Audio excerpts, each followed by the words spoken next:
Sorry about that. Let me go back. I think that's the. Sorry about that.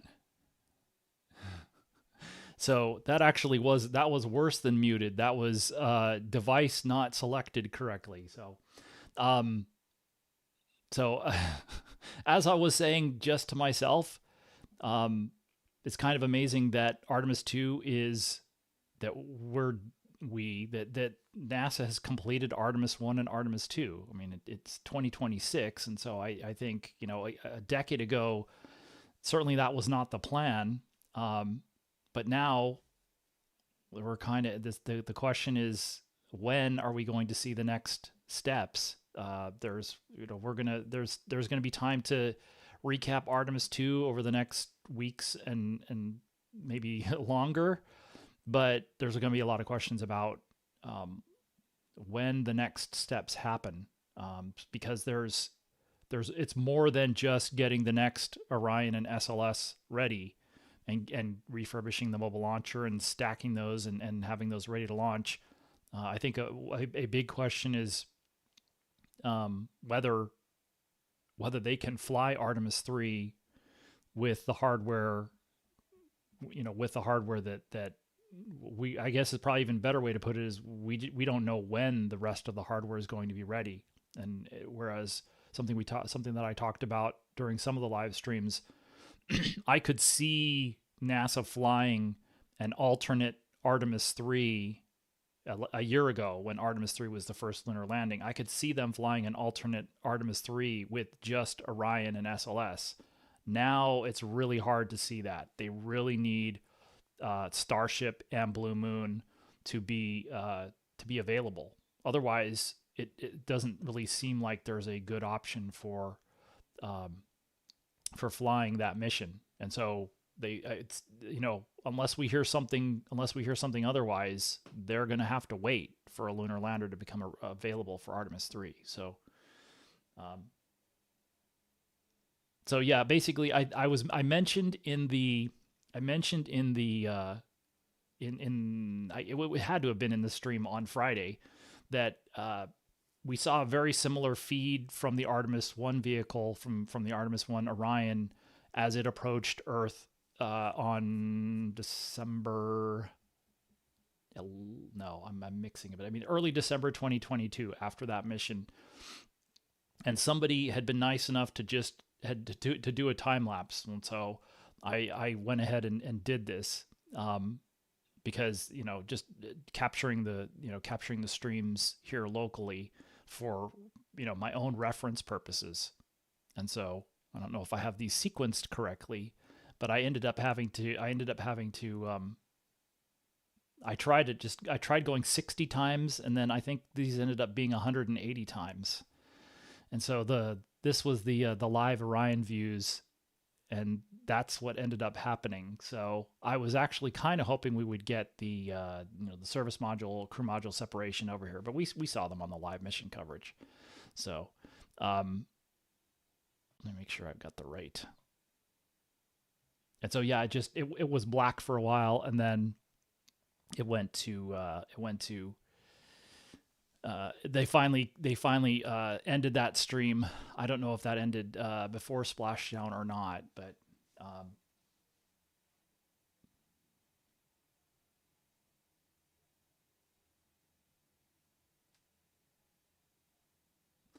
so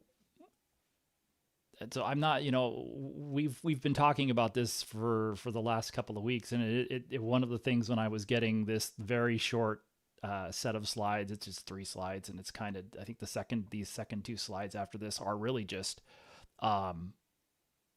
probably almost existed 2 weeks ago, but it was like 2 weeks ago I did a live stream from probably the hotel in Florida, and we're L minus 3, something like that. And so a lot of things a lot of Artemis 2 things have happened in the last 2 weeks. So but this is kind of, again, this is at a very high level where things are. Artemis 2 completed safely and successfully. Liftoff 11. Wait, is that right? Oh yeah, 11 minutes late. But that still it was very impressive. Pretty much all the things throughout the mission. They have some things that they're going to have to work on all three programs, EGS, Orion, and SLS. But a very successful mission, and so unfortunately, I must have screwed up something because I never heard from NASA about San Diego, and so but we saw lots of pictures yesterday with the ship docking at Naval Base San Diego yesterday about midday, and they've already offloaded the spacecraft from the well deck, and so like they're probably going straight into. I'm sure there's some grabbing some things, maybe some data off of the spacecraft, possibly, but maybe not. They may have just decided to package it, put it in the container, and head back to the Kennedy Space Center. So there, I saw some pictures from I think his name's Matt Hartenstein. He's a photographer. I used to quote unquote cover the early Falcon launches from Vandenberg, and I'd see folks like Jack, who with NSF, who's now gone on to bigger and better things. But anyway, I saw a picture of his in his social media stream or timeline, where it's like they'd already brought the spacecraft off the well deck. So it's like they're not. This at least seems faster to me than Artemis I. It's like they would like to get it, I think, back to Kennedy Space Center as soon as they can. So, and so here we are. So we're now really, what happens after the second mission, after the crewed demonstration, has really been a question for the better part of 15 years. And so we're finally here. And the top question now isn't when Artemis II is going to fly.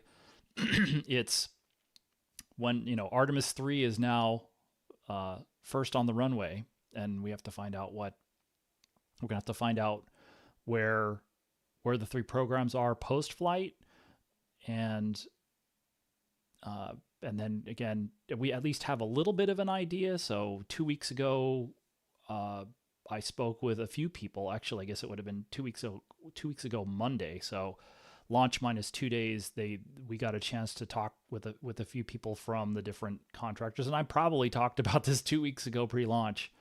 But we got some information about the Artemis III builds for Orion and SLS. 2 weeks ago, and then NASA leadership and program officials have kind of given us a little bit more information since then. But we're still a little bit more. So we have a little bit better idea about where those three programs are for Artemis III, or the next launch, whatever it's going to be. And the flip side of it is we're still basically in the same position we were at the end of last year for HLS. And so, and I'd say that the big issue is we know, so we got Dave Limp, who's I think he's the CEO of Blue Origin, but he's been posting updates, but it's kind of, again, it's like, so the Blue Moon Mark I Pathfinder, the first spacecraft, finally finished its thermal vacuum testing at the Johnson Space Center in Houston, and they put it back in a shipping container, and it's, I guess, apparently headed back to Kennedy Space Center. It's on the water now, so it should be back at the Kennedy Space Center, or at least Port Canaveral, I would assume within the next week, but it's hard to tell. So that's, I think, as far as that's as much as we know.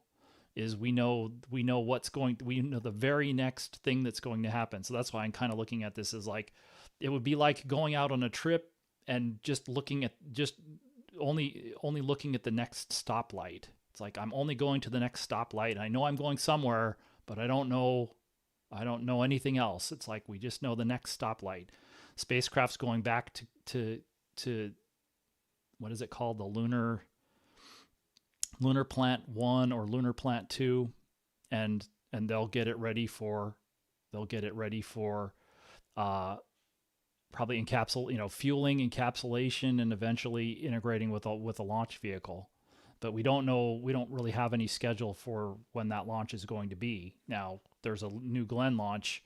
I believe the third New Glenn vehicle is out at the pad 36 at Cape Canaveral Space Force Station right now, but that's launching a different payload, and I don't know that we really have that good of a perspective about what's launching on the fourth New Glenn or the fifth, and where the Mark 1 Pathfinder goes. And there's just not that much of an opportunity to ask them. And then similarly for Starship, I mean, I imagine a lot of folks either have me, off to the side while they're watching the Starship testing. I believe it's going on either imminently or imminently. I think it's going on today with, I guess it's the ship that's out at, what do they call it? Massey's.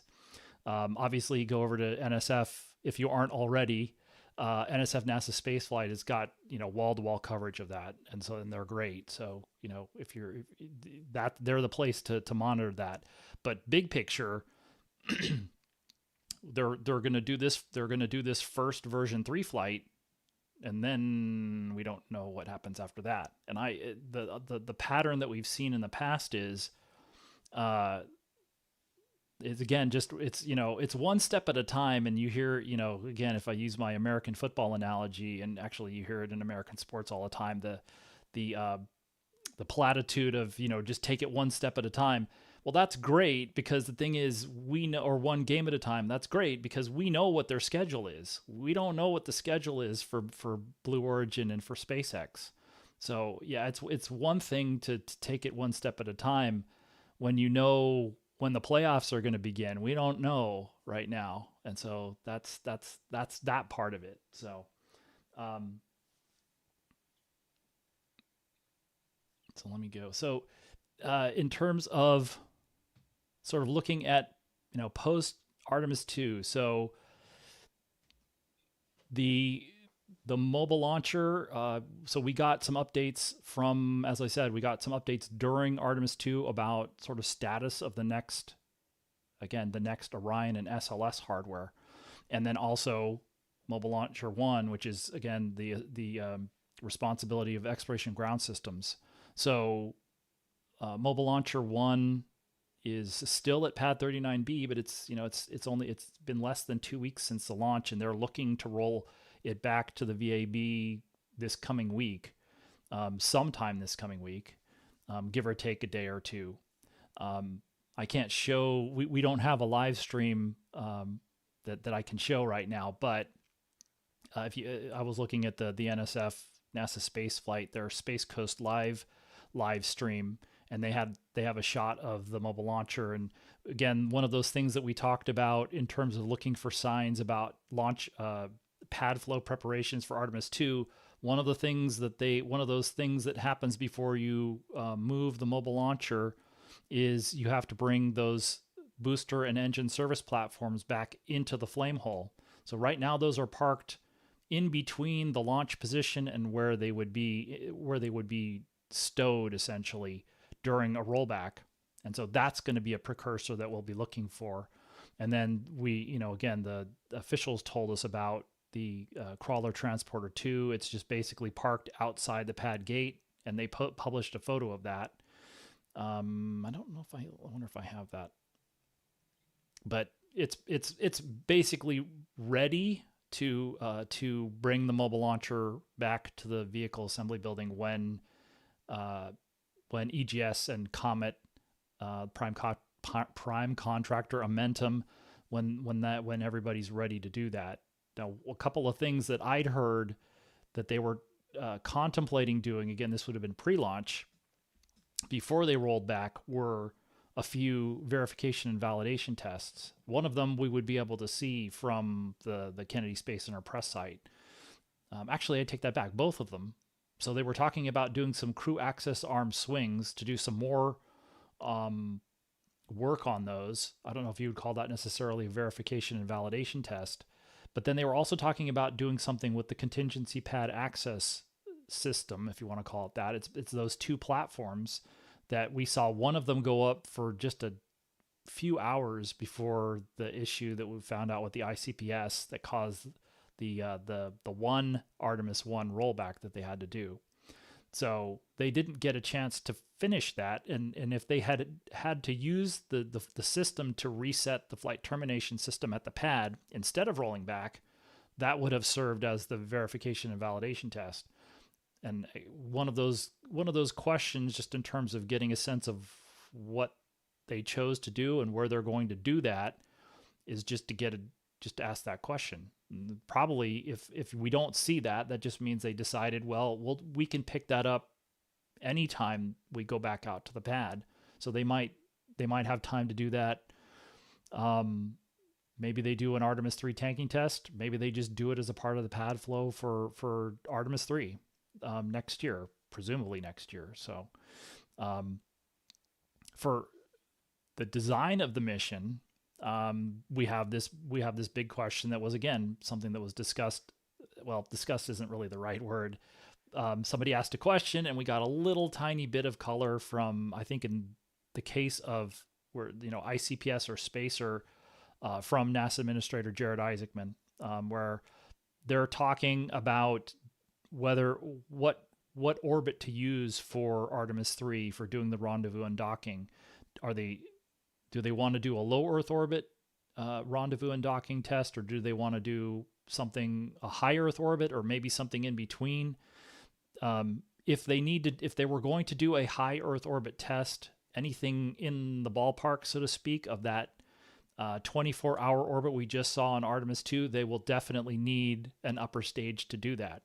If it's low Earth orbit or something that's closer to low Earth orbit, then maybe they don't need. They could use whatever this spacer is. And I got a little bit of color about what they're thinking about that, but I guess I would say in terms of the ICPS or spacer question, that's obviously going to be driven by the orbit that they pick for the mission, or that they want to go with for the mission, but it also is going to probably be driven by the work they're doing to integrate Centaur 5 with SLS. And probably some other things. There's probably some politics in there as well. And then in terms of the Orion build, and I skipped SL. I'll come back to SLS in a second. So what we heard for the Artemis III Orion build was the service module, which is the crew module adapter, the European service module, and I guess technically the spacecraft adapter cone. So those are finished from a hardware standpoint, but they're still finishing up their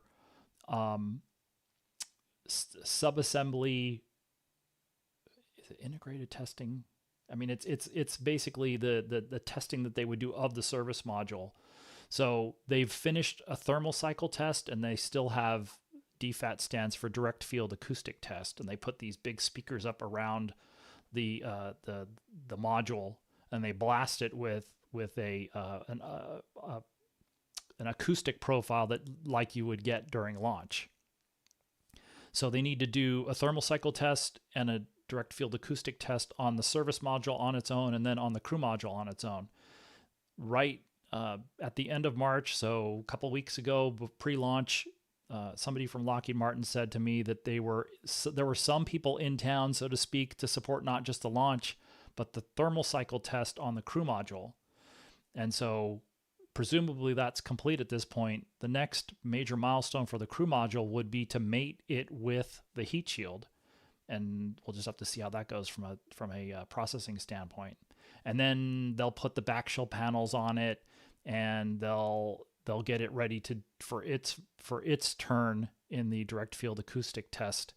And then they were talking about mating those two modules in the summer.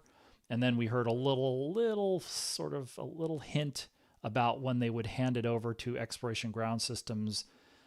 It sounds like, at least the way I interpreted it anyway, was it sounded like end of the year, beginning of next year would be kind of the time frame they're looking for. And so this would be something that we just saw essentially a year ago right now, which is Lockheed Martin finished the Artemis II spacecraft. They handed it over to Exploration Ground Systems.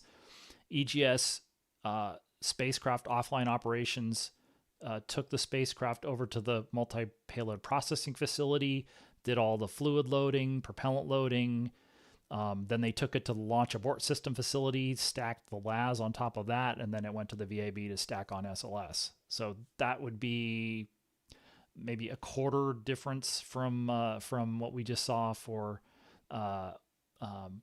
Artemis II in 2025. I guess we'll have to see if they can shorten that sequence. Was advertised as about a 5-month sequence for Artemis II, and they basically ended up hitting that, give or take a week, maybe a couple of weeks. For SLS, the programs called up the aft assemblies for the boosters. We saw the train get into the Kennedy Space Center, so they'll be offloading the 2 aft segments into the rotation building. There are different buildings in the facilities called the Rotation Processing and Surge Facility. The rotation building is where they build up the aft assemblies, and those are the first things that go on the mobile launcher to begin stacking. So the aft segments will be offloaded from the rail cars. They're shipped horizontally. They'll rotate. They'll break them over to vertical. They'll do inspections to make sure that they're still good post transportation. And then they'll go directly into the build-up stands in the rotation building, and they'll start. Actually, I take that back. So the first things that go in the build-up stands are the aft skirts, and so that's one of those questions that ends up being kind of an interesting question to ask, which is, have the aft skirts already been delivered to the RPSF? But those would go in, then the booster, then the aft segments would go in and be lower and mated to the aft skirts. And then they would bring in all of the additional hardware, exit cones, which is the nozzle extension, core stage aft attach rings. They would install instrumentation. They'd install, or they may start doing some thermal protection system closeouts, and then those eventually will basically sit there, I suppose, until they decide they're ready to start stacking. And then we also heard that the top 4/5 of the core stage are close to being ready to ship from New Orleans to Kennedy Space Center, and they've advertised April 20th, which is basically a week from Monday, for that to roll out of the Michoud Assembly Facility in New Orleans East, and it'll go out to the barge. And then, in theory, if they leave, it should get to Kennedy Space Center. It should be on dock there at the turn basin certainly by the end of the month. And so then that'll go into the vehicle assembly building, and eventually it's going to get stacked on top of the engine section. The rest of that schedule is a little bit cloudier. We know the engines are going to get shipped probably in the May-June timeframe. So it's just the engines aren't needed until they've done some additional work connecting all 5 elements of the stage together. And then after that, for Artemis III, we don't, as I was saying about the HLS, about human landing system programs, those 2 providers, we have to wait basically for the next launch to be completed, and then we'll find out whatever that next stoplight is. But we still don't really have a perspective on what steps are remaining for them to field a vehicle for an Earth orbit test for Artemis III. At least for Axiom Space and the lunar surface spacesuits, that's, I guess, another optional thing. We're still waiting to find out when they're going to do a vacuum test with a person in the suit, and then right after that would be their critical design that would be the culmination of their critical design review, and so that would be when they finish it. It would be after that test. That's supposed to be sometime this year, and so but we have not heard a lot about their status. And then similarly with waiting for HLS, I'd say the earliest we're going to find out what happens next with Starship is after this first version 3 launch. Although again, what we've seen in the past is that they'll say, here's what we're doing with the next launch. So I guess we'll see. But so far that has been one of the things that has not changed in terms of, I don't like calling it transparency, because it's transparency, full transparency, if you is not legal, because there are laws about export control. There are laws about proprietary information, and you just can't disclose that without consent from those commercial providers, or from, I guess, the State Department, or all the way up to the president. So they can't be fully transparent, but I do believe that it doesn't have to be one extreme or the other. So hopefully we will get some HLS updates mixed in with the EGS, Orion, and SLS updates that we're going to get. Hopefully we're going to get another one here, hopefully in a week in New Orleans. And then, that hardware is going to go to the Cape. And when they offload it from the barge at the Cape, I imagine that there will be somebody there that'll answer questions as well. So, and then hopefully we'll get to see them stack the core stage in the vehicle assembly building in High Bay 2, and monitor progress of that build. Same thing with Orion. Hopefully we will start to get pictures of the heat shield stacking, and then eventually the mate of the crew module and the service module later this year. So there is, there is a lot of, there still is a lot of things going on, but I'd say it doesn't mean, just because we know more about EGS, Orion, and SLS doesn't necessarily, and we have at least an idea about their schedule. It's like, it seems like they will start stacking the Artemis III vehicle, I guess, unless, again, if they don't, or, certainly that will be a question. But it seems like they're going to start stacking the Artemis III SLS vehicle this year. I don't know if that's sooner or later, and by the end of this year, I would imagine that that hardware will be complete, and it's just a question of stacking it in the sequence it needs to be stacked. So, but that doesn't necessarily, we know a little bit more about that, but we don't necessarily have a target launch date or a target readiness date for those programs. Nobody's talking about that, but I think is a fair question, because that was the question last year for Artemis II. It wasn't necessarily which launch period, although we were thinking about that ahead of time. It's when's the hardware going to be ready? And last year they were targeting basically New Year's 2026. And they came within a couple of weeks of hitting that, and they rolled out, mid-January. Now the question is, what's the readiness date for those 3 programs? But then we don't know whether that's the critical path for the Artemis III launch, or is it HLS and is it Starship HLS and Blue Moon? It's just, we don't know anything about their schedule really, other than, again, the very next step that they're going to do. And we don't know any of the Artemis related demos. We don't have a launch date for the Mark 1 Pathfinder. We certainly don't have launch dates for the ship-to-ship propellant transfer demo for Starship. And so we're more in the dark, but that doesn't necessarily mean that those are critical path. It's just, we're just much more in the dark about what's going on, which would make sense since these are proprietary commercial products. Then the government is only paying a little bit of the money to get those up to speed. So that's kind of where we are with that.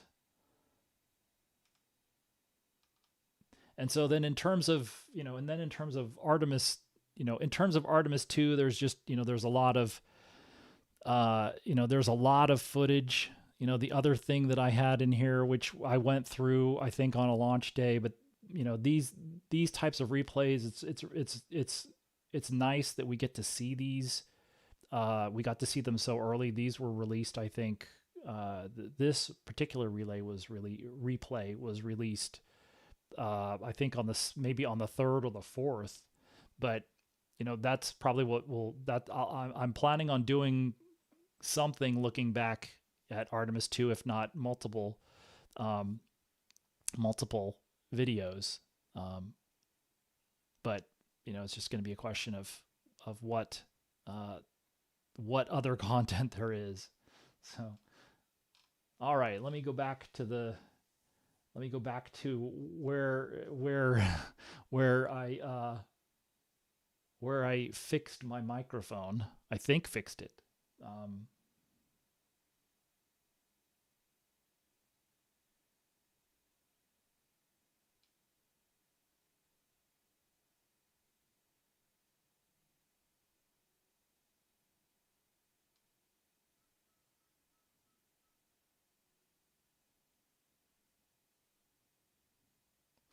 Oh, okay. Well, okay. So Alfred's asking about there was I guess an item of interest. There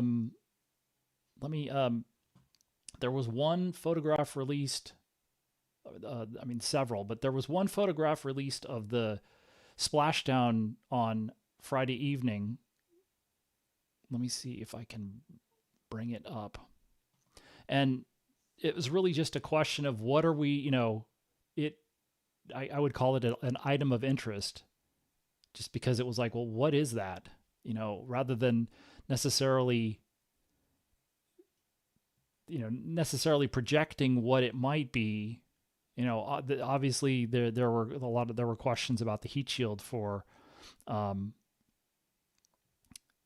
Artemis I after we found out about the issue on that. Let me see if I can just bring it up. I can just bring it up on images.nasa.gov or try. Okay. I'm just going to let that run. One of the videos that I'm hoping comes out at some point here relatively soon is the full replay from each of these cameras.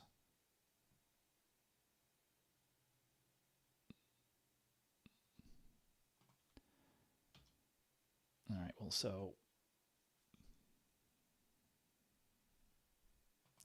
all right, so this is a veil again, but there's let's see if it's still on there. It's one of these pictures. I think, is it Bill Ingalls? I'm butchering his name again, as usual.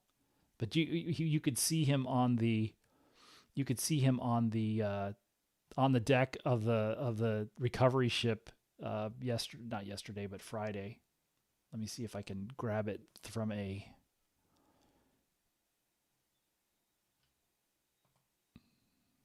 grab it this way. Not that one. How about recovery?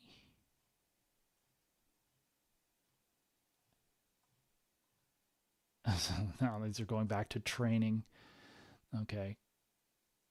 That's annoying. All right, let me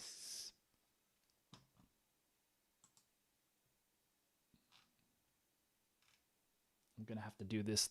I'm going to have to plug this in manually. It is doable, assuming unless they pulled it, which I don't. It wouldn't really make a whole lot of sense to pull it because everybody's already downloaded it. So, yes, this is the picture.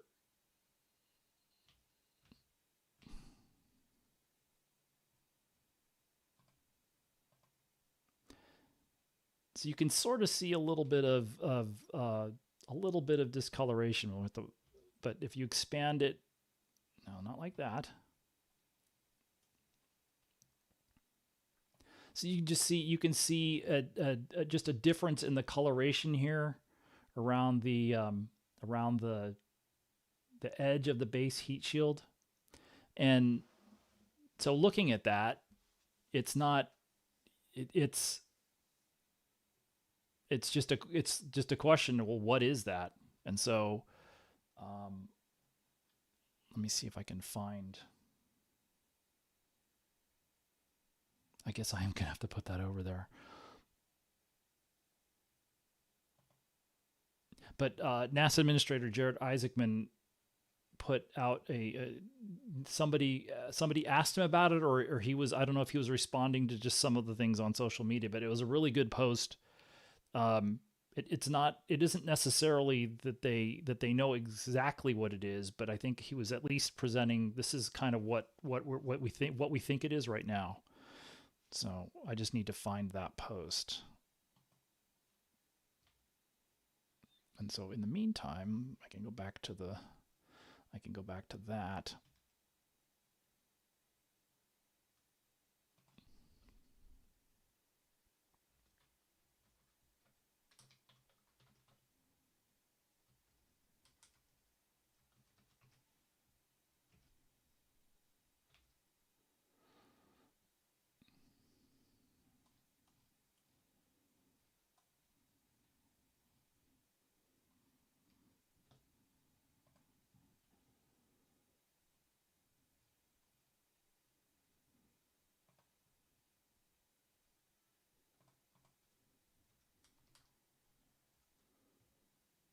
Well, I could do it like this.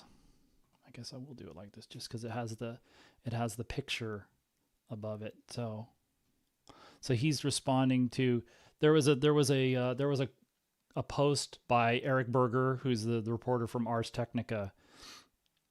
And so this, and he wasn't the first person who was just kind of wondering out loud about this, but just as, again, he's essentially wondering out loud, what is this? And so this is the response from NASA Administrator Jared Isaacman. So, and it says down here, as to the question specifically, the discoloration was not liberated material. Pardon me. The white color observed corresponds to the compression pad area and is consistent with the local geometry, AVCOAT byproducts, and transitional heating environments.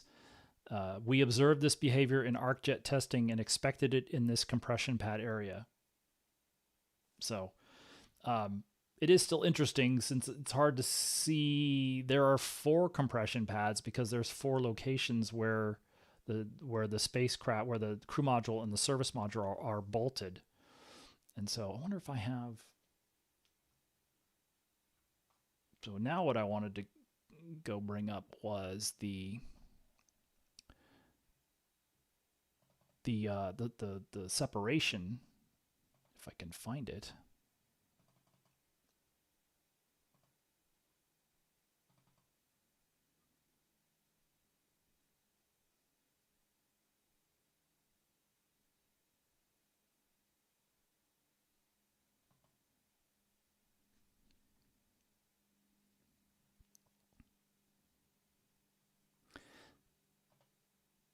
Well, in the name of getting to more questions, we'll come back to it. But there are 4 locations on the. I can bring up that picture. Let's.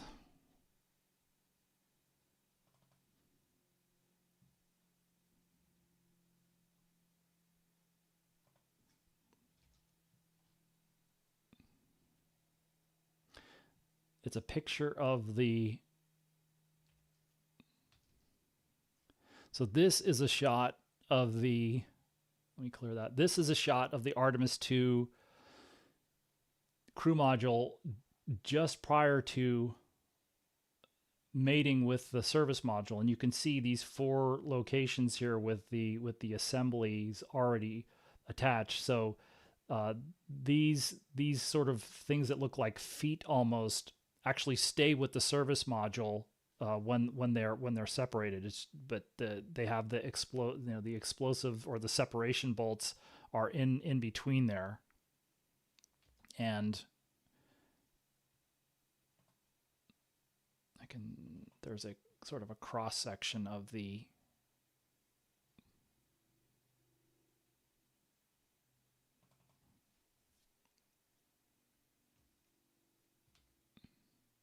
so you can see that kind of foot assembly. There's 4 of those retention and release mechanisms.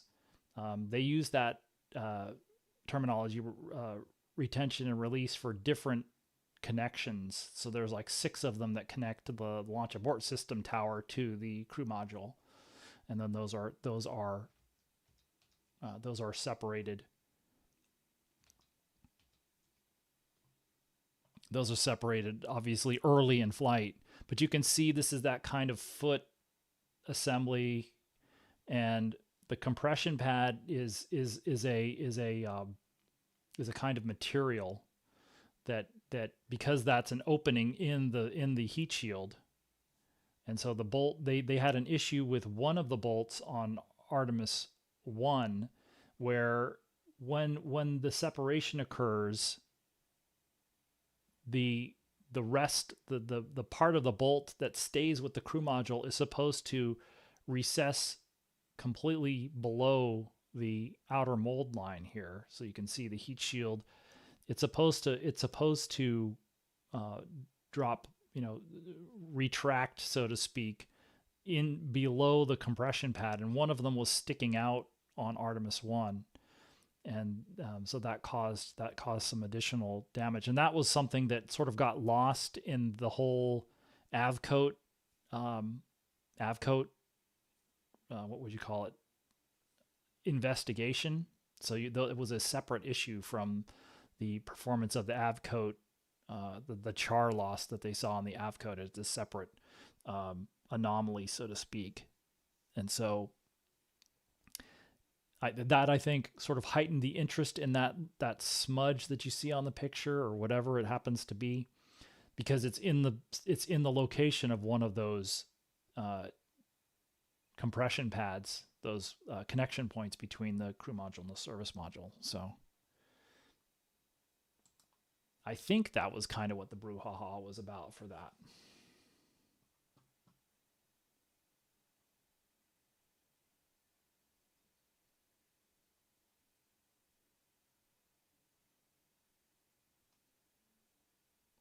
And so they'll still, this is something that we talked about, in terms of the new heat shield. The new, it's basically the same avcoat material. It's just the recipe for how it is prepared is different. I don't know that they've changed. Essentially, I don't think they've changed the ingredients, but they have changed the way you cook it, I guess, if you want to call it that. But they want it to have. They want it to be, as Rob Navius called it on Friday, they want it to be more porous to allow the heat to dissipate away from the heat shield during that skip region. But the other thing is the other thing that they're going to get for this reentry that just occurred on Friday, and then the one that occurs on Artemis III, is they have their computational models they're trying to represent as close, in as high a fidelity as possible, how the heat shield's going to behave in different environments. So you're going to have the Artemis II flight profile, and you're trying to predict how it's going to perform. Because then, in theory, you can take that model and you can fly hypothetical profiles that are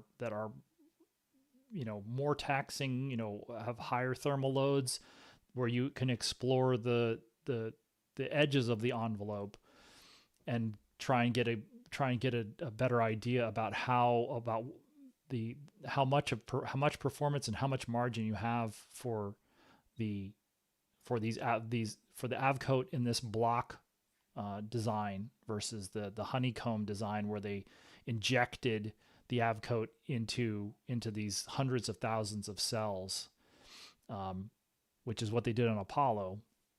But the the Orion crew module has the same outer mold line, has the same shape as the Apollo command module, but it's much bigger, and some of those things didn't scale without difficulty, including the honeycomb structure. They were seeing issues with cracking of the structure, if I recall correctly, and it was also harder to manufacture at that scale, and so they decided to move to these blocks, but then they had this issue that they found out on the first flight test with it on Artemis I. So these two tests where you have another test at lunar reentry speeds, but with the old design, and then you're going to have the first test of the new design, but you're not going to have it at lunar reentry. It's going to give them data to hopefully help anchor their models, and they'll of course adjust them as well. So let me go back to that for the time being.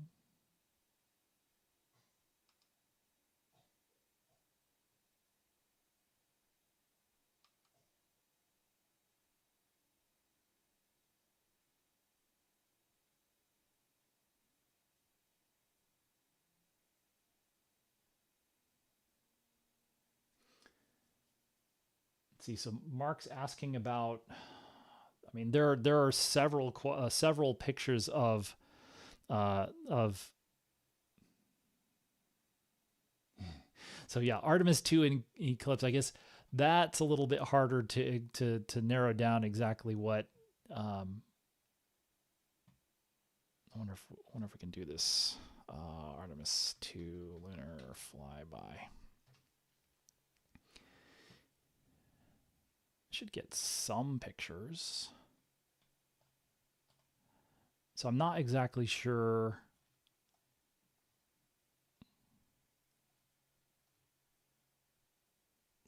I mean, this is definitely okay. I see why. Yeah, no, I guess it does make sense. There are several of these pictures though, but I don't know if that's the only one titled Artemis II in eclipse.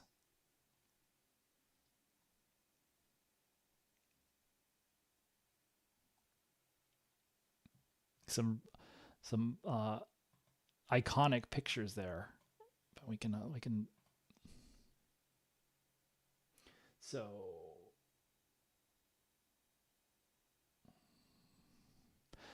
yeah, I'm not sure. Yeah, I assume that you're talking about these could be, yeah, I don't know that these have necessarily been explained. I know they were, because like you can see there's some red pixels. They could be pixels on the camera. Again, I wouldn't imagine. Let's see, let me see if I can bring that up over here.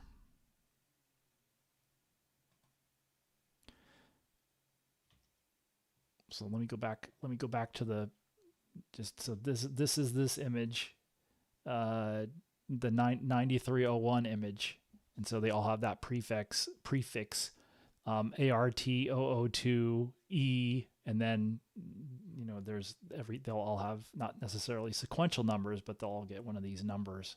So then this is the photo, and then you see some of these pixels. But I mean, for instance, again, there's a red pixel here that I would imagine is probably an artifact of the camera.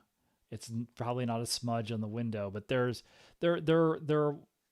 will be things in here, but I don't know that we've necessarily. I don't know that people have necessarily identified or explained what those are. You probably have to go into the data itself and look. I know they were talking about impact flashes, but I don't think they were talking about anything of that scale. But I mean, this is one of those iconic pictures, and if I recall correctly, these are planets. These three are planets, kind of in the ecliptic of the solar system ecliptic.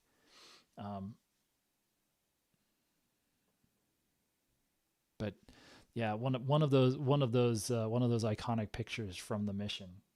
I mean, I'd say that's probably one of the sort of top five sort of moments. Although it was more than a moment, there was a.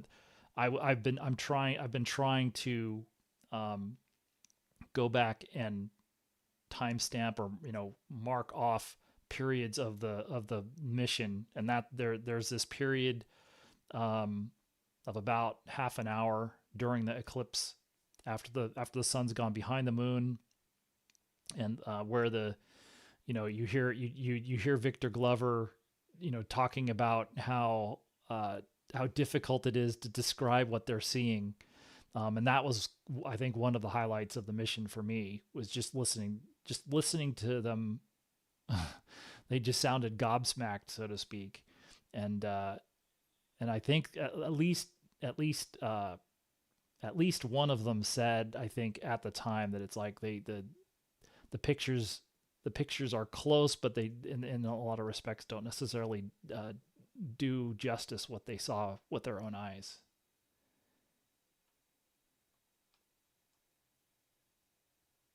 Let's see. So BLP is asking, didn't NASA move some operations from Michoud in New Orleans to KSC to make building SLS faster?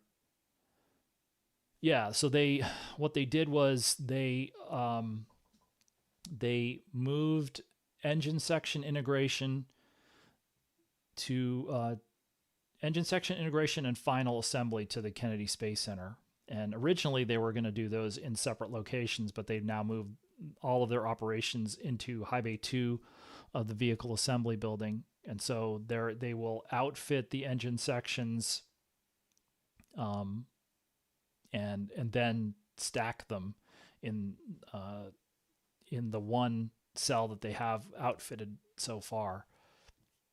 They were talking about putting up a second vertical integration center facility. Let me see if I can.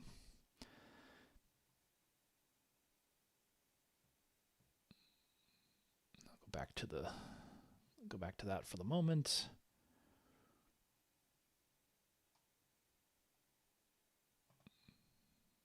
See if I can pull up a picture of the.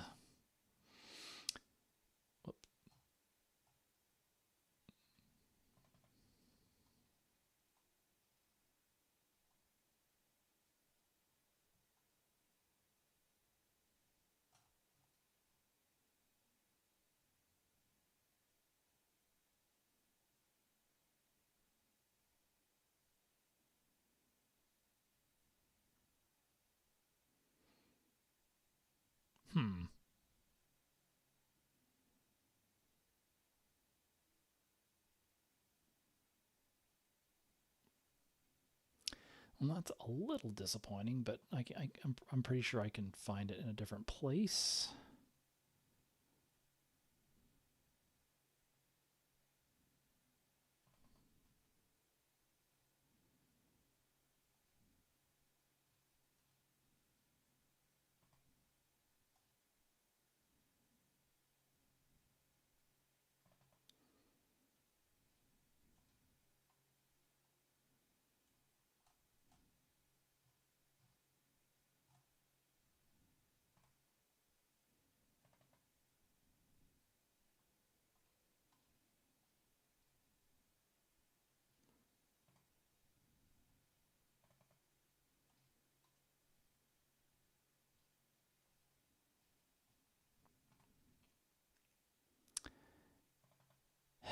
Bummer.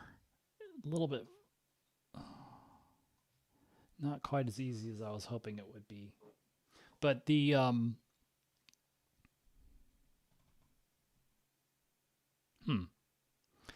that's confusing. Maybe it's in. Well, let me do it this way.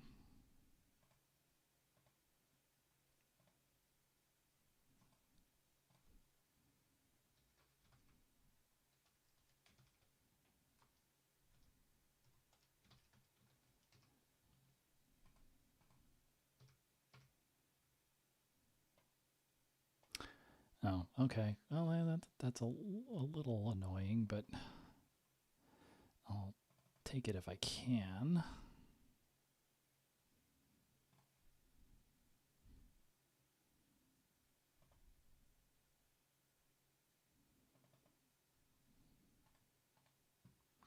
Apologies for this, takes a little bit longer to find the reference material. All right, so in theory, if I, so we need to hide that. So yeah, this is the, well, maybe this is better. Well, but this is this integration facility in, and so this is the second core stage. They basically did some fit checking at the end of 2024 and early last year. So eventually they'll load, you know, basically the upper 4/5 would be the stage down to about here. So, you know, you can't even see the top of it here, but the upper 4/5 will be this part, and the engine section will be here. And this part of the third core stage is already installed in this tool.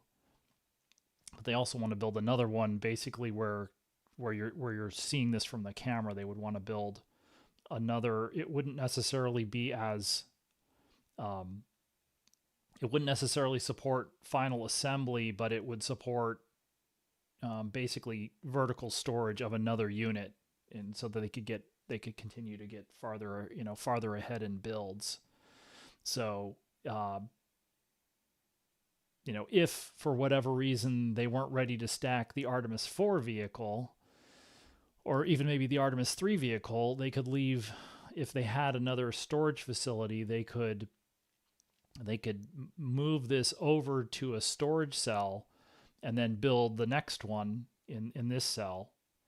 And then they'd basically be ready to stack the next two vehicles. And then they could also work on the next engine section on the floor of High Bay 2 while they're waiting. If you know, I'd say it's very unlikely they're going to get that far ahead of the manifest. But I guess, that was kind of what they were thinking, though, was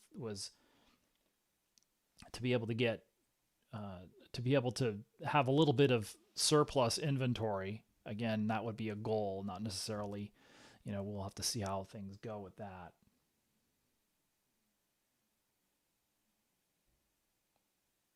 So again, I'm behind in the chat, but I mean, I think that's one of the big picture questions that Jolie was asking a while back, which is what happens if SLS and Orion are stacked? Then what do you know? But there's no HLS to go up and rendezvous and dock with. I mean, I think that's kind of that is the big question. And to be fair, they're not ready to stack yet, but I would say hopefully we will have a better idea here in the next quarter. So maybe by middle of this year, but certainly by the end of this year is when they'll need to make decisions by the end of this year. They could do what they could do for different reasons, kind of what they did with the Artemis I and Artemis II vehicles, which is they could put the aft assemblies on the mobile launcher without starting any of those stacking clocks that we've talked about from time to time with Artemis II, and then going back to before the channel existed with Artemis I. They could leave those on the mobile launcher indefinitely and wait. That would be one way to do it. Or again, one of those hypotheticals is the Artemis I vehicle, those boosters were stacked for almost 2 years. So if you started stacking, maybe if they knew by the middle of the year that they needed to wait a little bit, you might hold off on doing, you know, starting the stacking clock at the very least. But if you so let's say they waited another quarter. So you get to July, July 4th of this year, and then it's like, well, let's not get too far ahead of things. Let's wait another 3 months till like October. But then if they started the stacking clock in October of this year, then 2 years from then would basically be the end of the presidential term. again, give or take another quarter there. But I mean, the end of the presidential term's January of 2029. So if they haven't launched Artemis III in 2 years, then there's bigger problems than that. So I think it's probably what they're going to do is they're just going to go ahead and stack those boosters and wait it out. And again, to be fair, we don't know. Just because we don't know the HLS schedule doesn't mean that it's late. It's just that this is the same pattern we've seen from all of the programs is when we don't hear what's going on, their schedules are slipping. So at some point, which we just saw with Artemis II, Artemis II's schedule slipped over and over and over, but they finally launched it. And so that's going to happen for everybody else's programs too. So same thing with HLS. Eventually they're going to launch. It's just, we don't know. We didn't know when the Artemis II schedule slips were going to stop. I would say it was fairly obvious probably about middle of last year. It's like, okay, middle of last year, SLS is stacked. Orion is close to done with the fluid loading in the MPPF, and it looks like they are holding schedule, and we just haven't seen that yet. We're waiting for that for the lunar landers, and so we'll have to see what they decide to do. But I do think that's probably, considering that they've had an SLS vehicle stacked for, certainly well over 18 months, that they're willing to do that again, to wait for whichever of these missions, whether it's Artemis III or Artemis IV or Artemis V.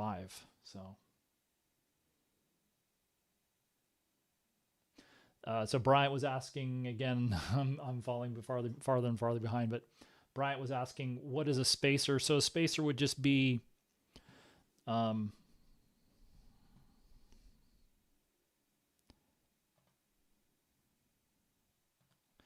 let me get, I think this will work. There's like a cutaway of an SLS vehicle that NASA provided a while ago.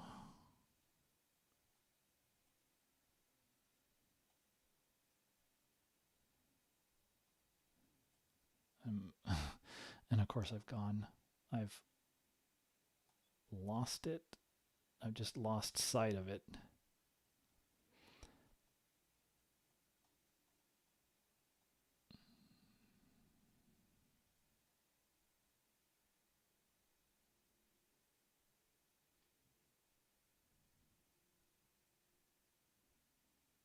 Oh boy. Huh. Well, is what it is.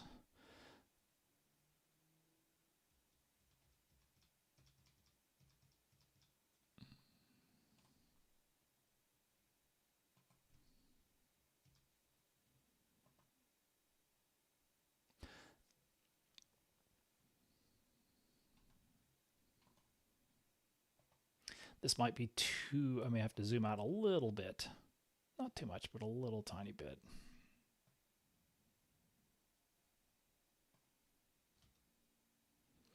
So what a spacer would be in this context is it would be something that basically mimics this part of the outer mold line.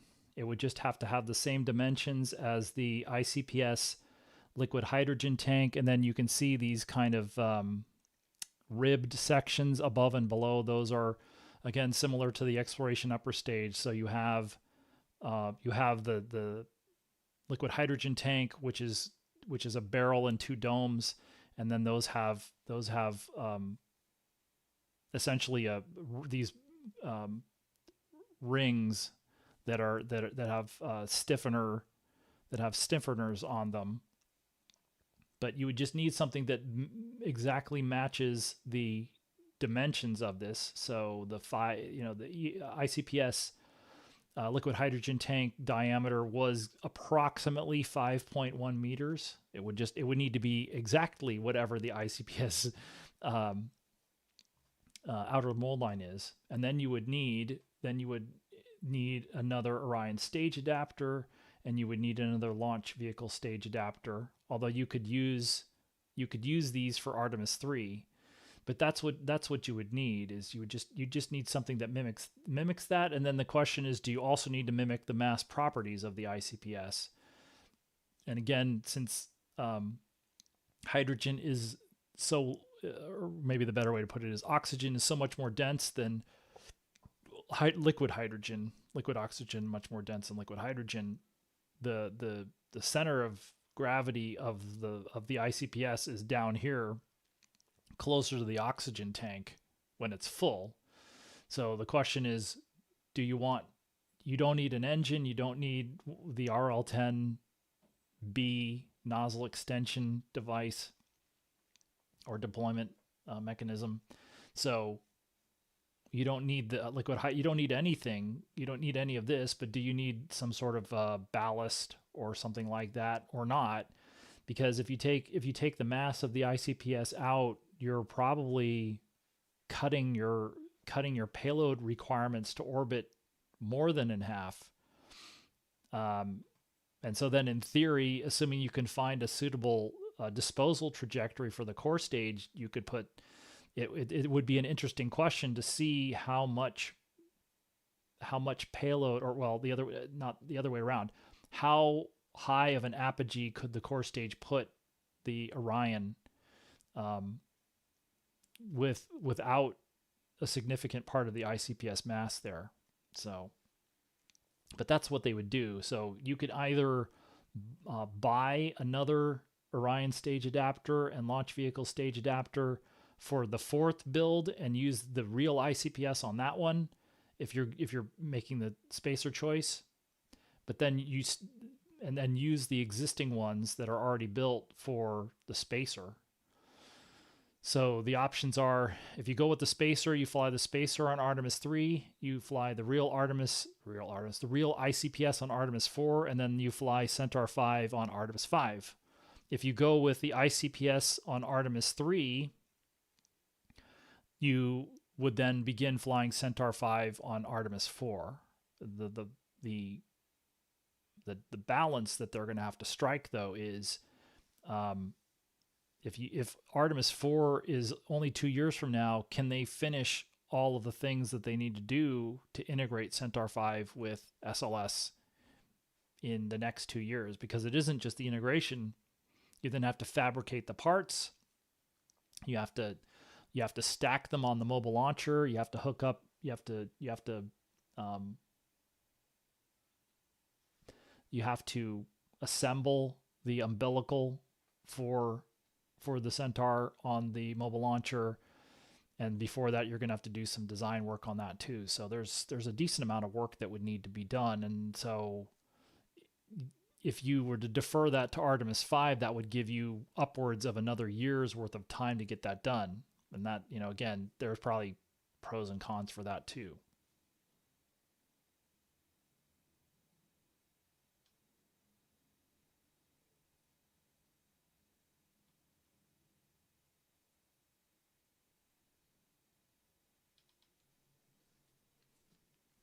And then the same thing with the spacer may end up being the second question.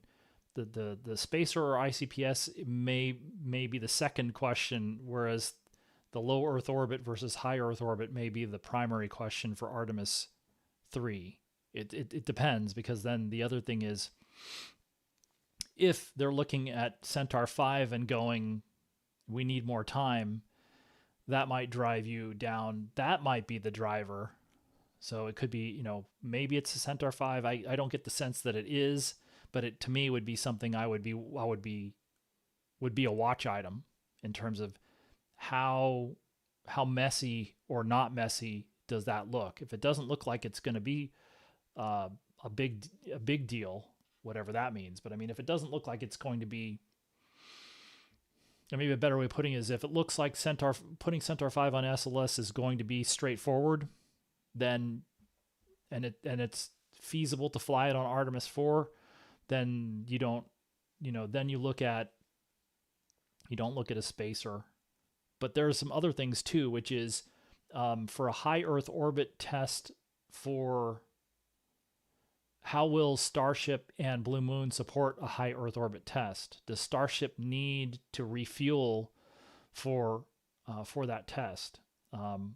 I guess in theory, for a low Earth orbit test, you would not need to refuel Starship. You would, at that point, you would need enough propellant to be able to do some rendezvous and docking maneuvers, and then to be able to deorbit. So, that's I think one of those questions. And you could also say, flip side of it is if they haven't got that ready by the middle of 2027, it's going to be hard for them to support a lunar landing 6 months later at the beginning of 2028. So, part of this is we will get some clues, assuming we see the ship-to-ship propellant transfer demo occur in 2026. So, but we'll see. And then similarly for Blue Origin, we have less to go on about that, but we should get some ideas here about that during the course of the year. So.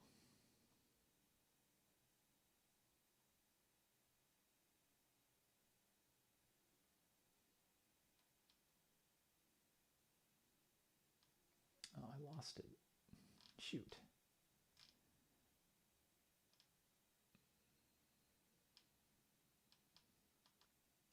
Lost my space. Okay, I think I got it back. So again, I'm catching up. BLP was asking, again, this is a while ago, but BLP was asking, the engine section is welded in the VAB, or it's bolted. So yeah, all the welding for core stage 3, at least on a broad scale, is done. There's, I think it actually all of the welding might be done. It probably should be done for the engine section. So besides welding of the barrels and the domes for the structures for the tanks and the inner tank and not the inner tank, but really for those, really for the propellant tanks are the ones that get most of the welding, especially the friction stir welding. So you've got that, and then you've got orbital tube welding for, especially in the engine section. But I think most of that should be done by now, even in the engine section. So the engine section, the flange on the top of the engine section will be bolted to the aft flange on the LH2 tank when they get there. And so, yeah, there are 360 bolts around the circumference of the flange. And so, at 1 degree intervals, and that's how those sections are bolted. All 5 sections are bolted together in the same way. You've got a bolted flange, 360 bolts around the circumference.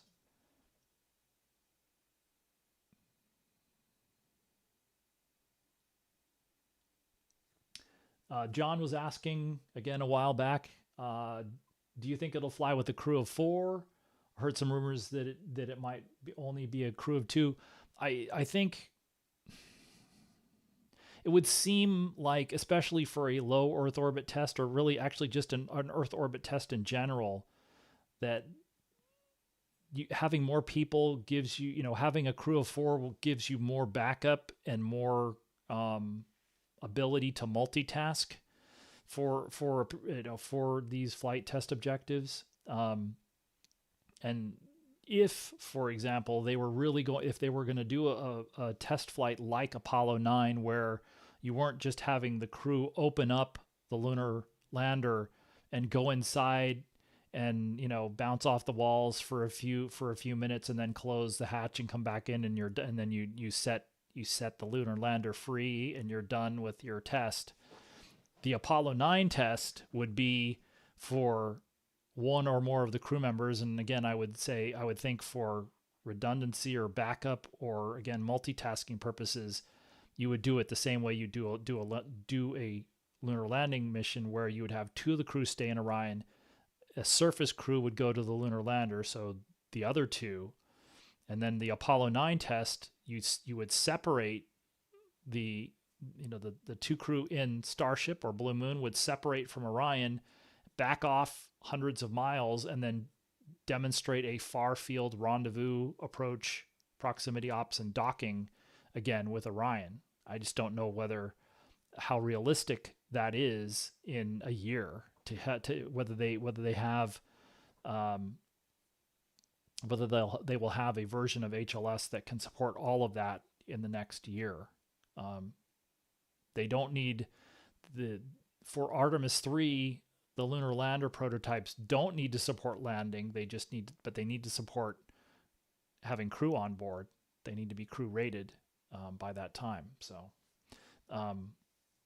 I would think in that case where you were going to separate from Orion and back off a decent distance from them, several hundred miles, that you would want a crew of 4 rather than a crew of 2 where you were going to separate them and just have one person in Orion and one person in the lunar lander. I would imagine, though, that they would have enough performance from SLS one way or another, whether you had a spacer or not, or you had a full upper stage, you'd still want to have a crew of 4, I would imagine.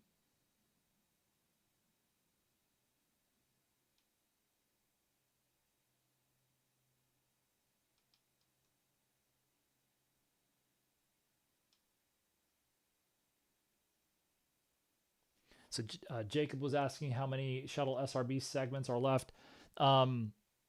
It's really about cases. So the propellant, the solid propellant, they have the capability at Promontory. This is Northrop Grumman now.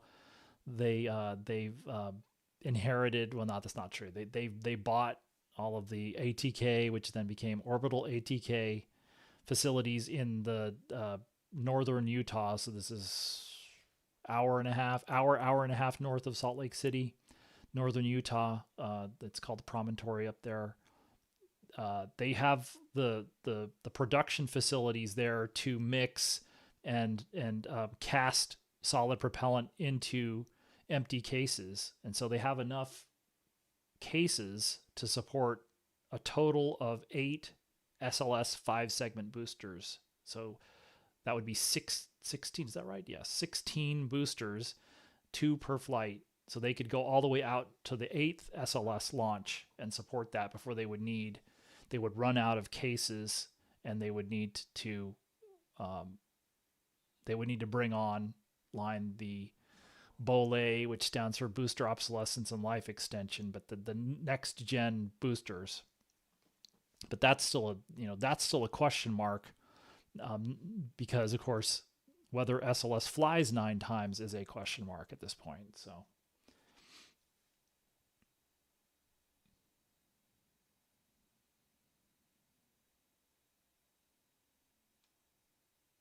I don't think we've heard anything. I'll have to go back and look at the budget request, but I don't know that there's that much more. I think the ignition, the presentations that they made for the ignition event, which was a little bit more than 2 weeks ago, but not much, that there's more detail there than in the budget request. A lot of the stuff in the budget request would have been synchronized with the ignition event materials, but a lot of that probably was written before, probably. But I guess that's neither here nor there. I don't know that there's, I don't know if we've heard anything more, because that proposal used the gateway power and propulsion element. I, of course, have tried asking the prime contractor, which was formerly called Maxar Space Systems, which is now called Lanteris Space Systems, and I believe they're being bought by, or merging, or being bought by Intuitive Machines, but I think at the moment it's still called Lanteris.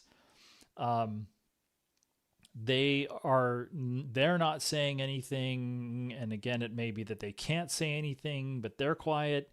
I spoke with L3 Harris at Kennedy Space Center prior to the Artemis II launch. They're also being very careful what they say, and so basically saying nothing. So I think we're going to have to find out. We're waiting to find out what they're going to do. And so that I think remains to be seen. But the idea for that prototype is to go to Mars, and they're looking at obviously not the opportunity that's coming up at the end of this year, but the next one, and that repeats with the frequency of about 26 months.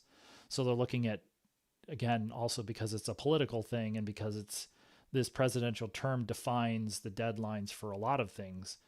They however long that window exists at the end of 2028 and into early 2029, it's more important for them. Well, that's not a good way of putting it. I would say they would prefer to launch in December 2028 rather than, for instance, February 2029, because by that point, in theory, you have a new president. So that's, we'll have to see what. But as I said, I'm not the only person that's asking for comment and not getting anything. But that was where we were certainly 2 weeks ago. Was it really nobody? I mean, I'm sitting there, so like, a lot of times you'll send an email into somebody and get the equivalent of no comment. Well, I was sitting face to face with these people, and they're it's just like they're not stone faced. In fact, they were almost kind of there's almost sort of nervous laughter, because it's like they're sort of stuck between a rock and a hard place. They probably they probably know things, but they can't tell us. And it's just, or it's just not a good idea for them, for their business, to say anything at this point, or at that point 2 weeks ago. But it's also probably true 2 weeks later today. It still doesn't make a whole lot of sense for them to do it, to say anything yet. So.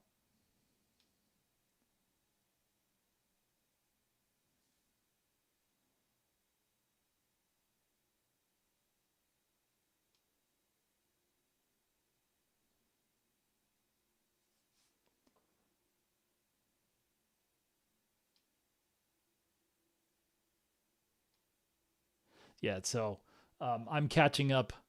So yeah, I'm catching up. So yes, it was. He probably was. I mean, there were the question about the Orion heat shield, that image we saw, and so yeah, Eric Berger definitely was wondering out loud. So I think again, several people had the same questions, and so I wasn't. It wasn't something that I saw until after somebody else had already seen it, but somebody saw the photo, zoomed in on it to the full resolution and was like, well, what's that? So, and that was, that photo was released it probably was released before the post-landing news conference on Friday night. It's just, I didn't see it until, and I imagine several people who were in the room that could have asked a question about it didn't see it until after the news conference, because otherwise it probably would have been asked at the time. So, but they got around to it yesterday. So.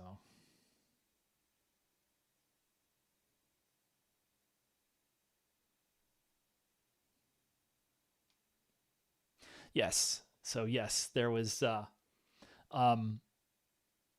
I do think that one of there are certainly advantages to, because I think that was something that I was wondering too, which was, I was hoping that we would get something, and so what we got from the administrator was it just helpful, I think, in terms of trying to explain what that might be. I think it's more helpful to do that than to say nothing. And so, yeah, I think we were wondering, because again, since several people would have been looking at that, and again, just asking the general question, well, what is that? That Mr. Isaacman would see that, that sort of rhetorical question of, well, what is that?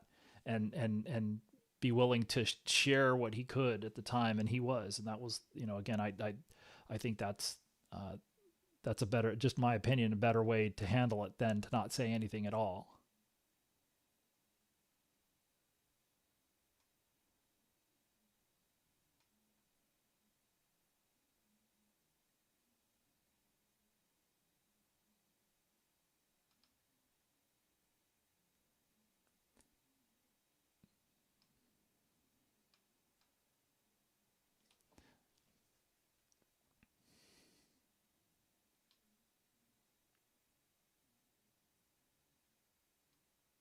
So yeah, so I'm again slowly catching up, but yeah, I saw the press conference yesterday. Actually, it wasn't a press conference. It was so what happened. What happens? I was I covered the last shuttle flight from Houston, and it became very apparent several days before the end of that mission that there was not going to be a landing at Edwards Air Force Base. They were just, the weather in Florida was great. They were going to go to Kennedy Space Center. And again, I was reporting for NSF, NASA Spaceflight at the time. And so I would have gone to Edwards if I thought, which I had done, trying to think. I mean, I'd done it for like the previous 2 or 3 flights, but it was like, there was no reason. I didn't live in California at the time. I lived in Atlanta. So rather than in that situation, I just stayed in Houston, because what happens is after the crew, after the crew sort of, collects themselves, they are then flown from the landing site back to their homes in Houston. And typically the landing, the charter jet lands at Ellington Field, which is near Johnson Space Center, and they will have a welcome home ceremony for the crew with, mostly their coworkers at Johnson Space Center, and that includes center leadership, the center director, of course, and all of the leadership there, their peers in the astronaut office, and of course, local and national dignitaries. And so they did that. So that was what I was kind of expecting. And that's kind of what it was. I don't know that the crew, there were media there because, of course, I knew that from the end of shuttle, because that was the way it was then too, which is they let us observe, but they did not let us necessarily, there was no formal question and answer period. It was really more about the crew saying some words to their friends and family and coworkers, and again, the center and the agency welcoming them home, and just, words of thanks, words of gratitude.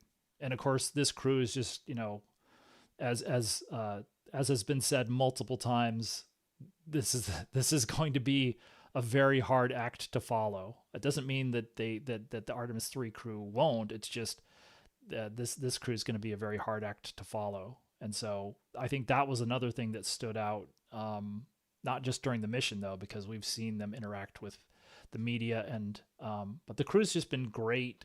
I haven't had a chance to interact with them very often, but the few times that I have had to, they've just been, again, very very genuine, very enthusiastic, willing to answer any question. And I think that's the thing that stands out to me about them, is the responses are just crazy, just crazy good. And that was one of the things that I thought was really funny in a good way, was there was the final, I think, event on flight day 9, so the day before they returned.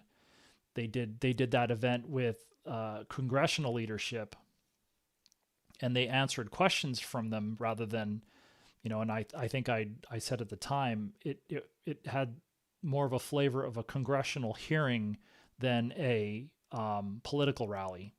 And I thought the answers were some of the answers were really incredible, and you could hear Commander Reed Weissman a couple of times.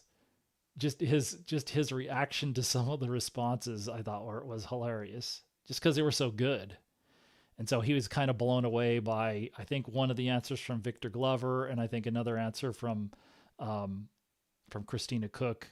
And so you saw more of that yesterday at the Welcome Home. They just, just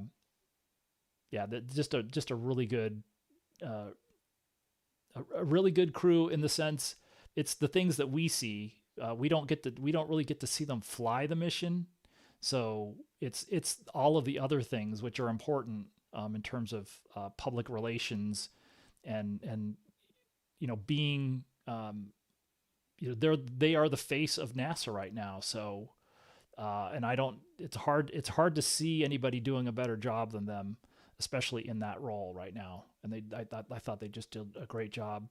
They were announced almost exactly 3 years ago, not to the day, but to within, I think it was April 3rd, 2023. And so they've just done great for the last 3 years. And I'm sure they will continue to do great, because they're going to now they will get a chance to rest, and then they will do there's going to be a post-flight tour, I imagine. I don't know exactly when that starts or how long it'll be, but there will be sort of, I think, a goodwill tour coming up.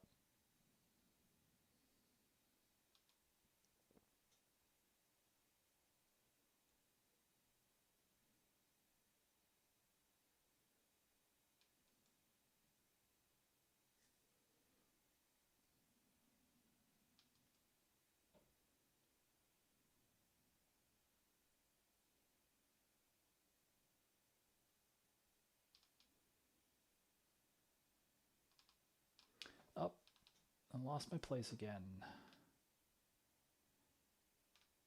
I won't go back too far. Well, that's pretty close. Okay, I think I got that one. So Jacob was asking about the status of Bolay. So this is the next generation boosters. So again, as I was saying a little while ago, they have enough metal case hardware to fly a total of 8 SLS launches, and then for the 9th launch, they would need a new booster, and they can't necessarily they can't build the metal cases anymore. They don't have the subcontractors, or they don't have that capability anymore. So they actually would construct the cases in Utah. They're composite cases, and they had worked on that for the Omega booster that they developed for the now Department of War, I guess, from the military. And so they got some way into that development for that, and then they used most of that technology development for the Bolay boosters. And again, Bolay is just an acronym for booster obsolescence and life extension, which doesn't sound like next generation boosters, but ends up being. And so anyway, I guess I asked Northrop Grumman about that, similar to some of the things I was mentioning about some of the contractors for Gateway, who are still do not feel comfortable saying much of anything. We don't have anything official about that yet. But in contrast to Gateway, where we see that they're liquidating the hardware. So they're taking the core element, the base block, so to speak. Well, that's not fair, but still, it's the core element of the Gateway, and it's really the one that was the closest to being finished, and they're repossessing it and using it for a Mars nuclear electric propulsion tech demo. And so if they don't have any, they can't replace that. So Gateway as a lunar orbital outpost idea is gone. I don't know whether it's officially gone, or whether the contracts have been signed, so to speak, or whether that's the laws have been amended. They probably have not yet. But if they go and do that, then that the lunar orbital outpost concept is dead. The situation with Bolet is a little different, although again we're seeing them slowly start. We heard that they stopped work on Mobile Launcher 2 and they've started removing some of the umbilical arms. I guess that doesn't prevent them from doing Bolet, but I guess probably the best way to put it is it's still a question whether Bolet's canceled, but it's not as clear because there's no other use for that. Pardon me, there's no other use for that booster and that design than on SLS. Pardon me. And so I guess in theory you could use Mobile Launcher 1 for that. It's just there's just a lot of questions about what would happen, and then could you modify? Well, I mean, you can modify the boosters to work with Centaur 5, but how much is that going to cost? Does anybody want to do that? Because we still don't know how long SLS is going to be a thing. I still haven't got to the budget request, and that's probably for another day, especially considering I'm still behind in the chat. But there's going to be time to talk about the budget. Like I think we're probably still. I would imagine that there might be a hearing in the House or the Senate this month, maybe, but I wouldn't be surprised if it's closer to June. Maybe it's in May, but it might be. We might have a month or two to sort of catch our breath and then start looking at that. That's definitely going to be something to watch, but there's more time to digest the budget request before we and so we can still work on digesting Artemis II for a little longer. So we'll have to see what happens. We'll have to see if we get anything definitive on Bolet. I think I can say, so I did get a chance to talk to somebody about that. I guess probably all I can say is that I did not get, it did not sound like it was definitely dead. I don't know, but I don't know that necessarily means that it couldn't be. But I would say it's whereas Gateway as a lunar orbital outpost is dead, I have not heard about Bolet yet. We got the confirmation about Gateway in a different way from this ignition event than we did from. We haven't got anything on Bolet one way or the other. So that's at least my understanding of where things are right now.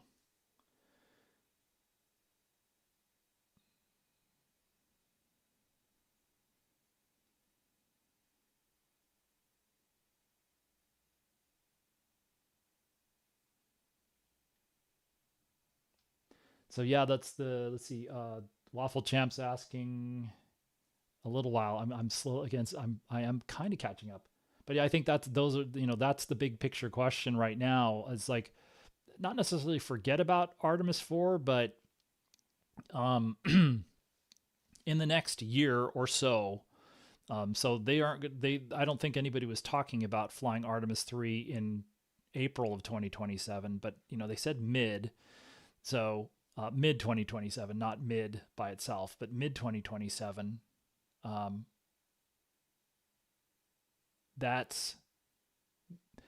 Is it possible for both of them to be ready? So that's the first question. And again, as I was saying before, if you were to fly a low Earth orbit mission, you might be able to do that, for instance, with Starship and also with Blue Moon without requiring any refueling. And I think, the rumors are that the accelerated Blue Moon proposal would not require refueling. So that I think will get some sense of a demonstrating their ability to manage boil off, at least for several days, in this first Mark I Pathfinder mission. They'll at least need to be able to sustain a liquid hydrogen, liquid oxygen propellant for that engine, the BE7 engine, for several days. Maybe not a week, but that's probably enough if you were going to launch a whole bunch of things all at once for Artemis III. You could do it that way. You could launch the landers first, then they go into orbit, and then they stand by for SLS and Orion. And you could even, you could do something as interesting. It would be interesting, something that we haven't seen as much of, but more with Falcon 9 now. But multiple launches in a single day. In theory, you could do that, or you could do it like Constellation or Skylab. So it didn't come off that way, but I think the concept for Skylab was to launch the station on one day and then launch the first Skylab crew the next day. I think that's how it went. And actually, you know what? For Constellation, I think we're talking about dual launch. I think they may have been talking about launching same day, launching the cargo launcher and then launching the crew on the same day. But that's still fairly rapid launch. So you could do that perhaps without ship-to-ship propellant transfer. So we'll just have to see. Again, it's very difficult to tell where they are right now, because all we do know what their next step is, but it's like that's it. So we don't have anything beyond their next step. And it seems it's a repeating thing. So after the Blue spacecraft gets back to Kennedy, then we'll find out what they're doing next. Are they going to fuel the spacecraft? Or is there something else they need to do before it's ready to launch? Is there any equipment they need to outfit on the spacecraft before they fuel it for launch? And then again, they might want to wait, but we don't know what the next step is, but we will find out, I imagine, after they get, like, the very next step is to get back to Florida. Then we'll find out what the step is after that. And similarly for Starship, the very next step, big picture, is that first launch. And then after they complete that mission, we'll find out what the next step is after that. So it's hard to tell, and of course, impossible to tell schedule-wise what that means.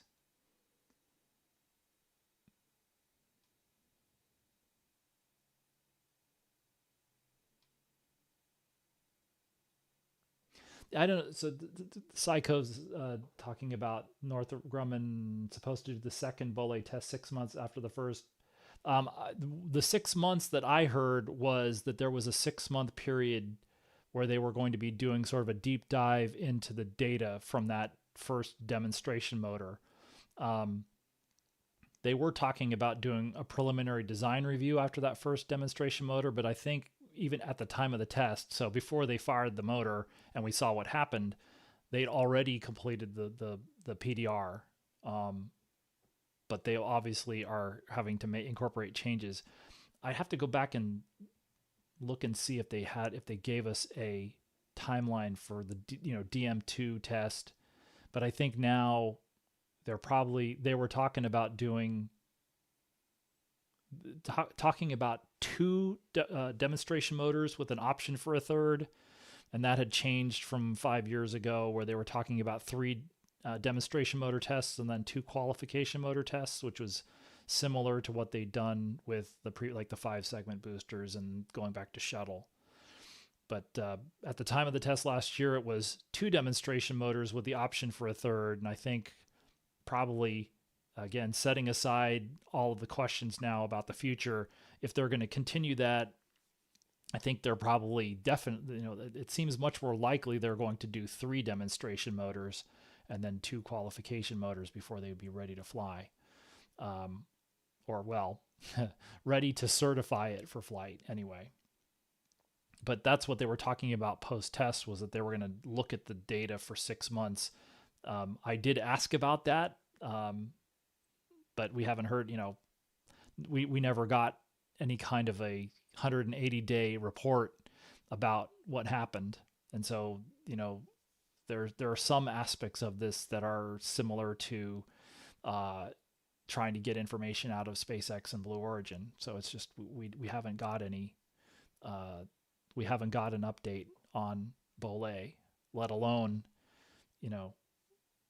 the status of the production of the other boosters. I believe I got I think they said that the 4th set of boosters are done. So they have the Artemis. I don't know that I got a chance to ask about that on the record, but I think that's what I'd heard was, and I think that was in the pre-launch briefing. So it's like they finished the 4th set of boosters; those are in storage, and they're working on the 5th. So, and that, at least, again, when we were in Utah in late June last year, we saw the cases for the 5th. They were just sitting there. They were waiting for the go sign, the ATP, authority to proceed, from NASA at that point. So I think I've been saying leading up to this launch, especially after the initial announcement in late February about this new schedule where you have Artemis III in mid-2027, Artemis IV in early 2028, and Artemis V in late 2028.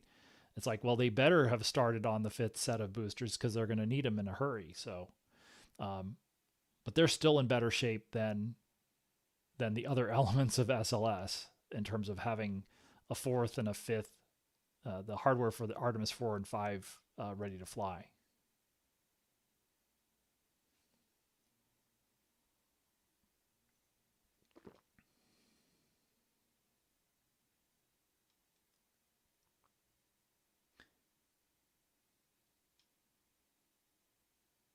So yeah, well, I can pull that one up. But yeah, so actually the engine sections for both Artemis 3 and Artemis 4, those core stages, are in the VAB. It's just one of them is much closer to final assembly than the other. Let me go. So they did post these pictures. Yeah. Yeah. And so these pictures, a lot of these pictures are old or really, really old. So like this is 2023, undated, 2025. But yeah, this is the Artemis 3 SLS core stage engine section in the tool. Hard to tell because you're right up next to it, but there's these pictures, or this picture was taken last August. There was a couple of other ones. So yeah, it's there. This is what they call, it says TFF, which stands for top 4/5. That's the first time I'd seen that acronym. But this is a picture of the, and then there we have video also. But those 4 elements were fully bolted together in January. So you can see this here is the inner tank, and you can see it's bolted to the liquid oxygen tank. That's the bottom of it, and over here the forward skirt, and then this is the forward end of the liquid hydrogen tank, and then it's got an engine section adapter on the end of it. So this part of the stage is what is still in New Orleans and is supposed to be transported to Florida at the end of the month. So yeah, that's, oops, wrong thing.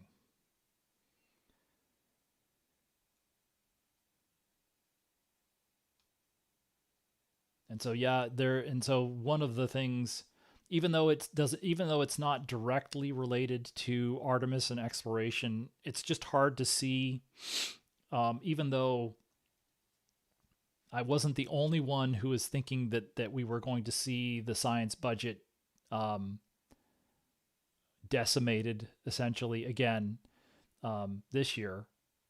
That there were gonna there and I think regardless, and so one of the things we were saying last year, even after it became more obvious that they were going to restore a significant part of the science budget or just not let those cuts happen, that it was, I'd say there was already a good deal of expectation that they were going to try, that the White House and the Office of Management and Budget were going to try and do this again.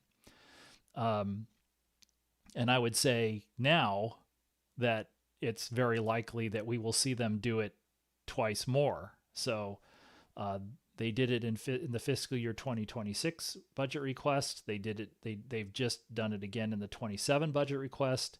They'll do it in the 28 budget request and the 29 budget request.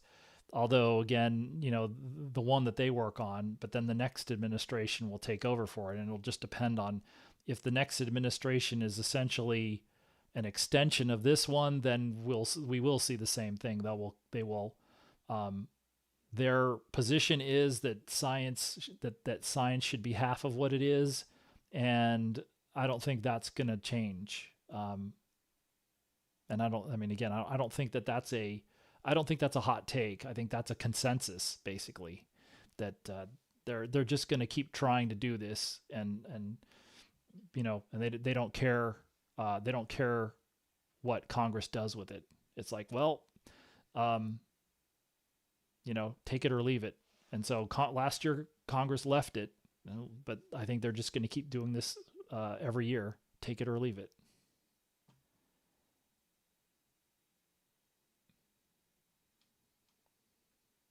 And so one of the reasons that I say that it wasn't a surprise is you could see, so for instance, the Planetary Society had mobilized their efforts last year to try and prevent that huge cut, the 50% cut to the science budget.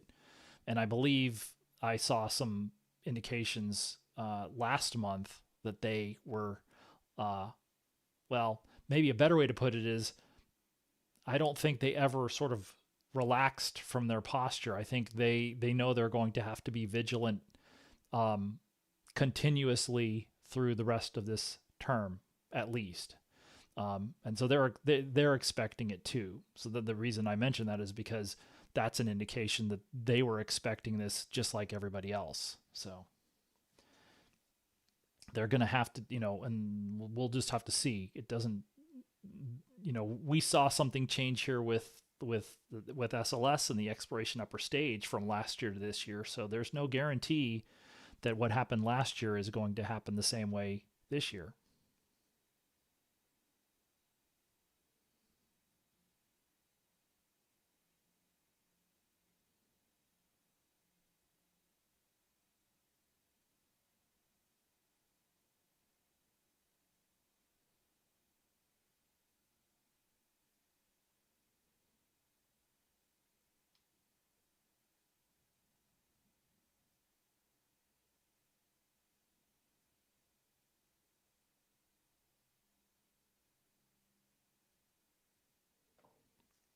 That's interesting. I had not seen that. I'll have to go see if there really are 26 references in the 27 budget documentation. That would be revealing, I guess, at the very least.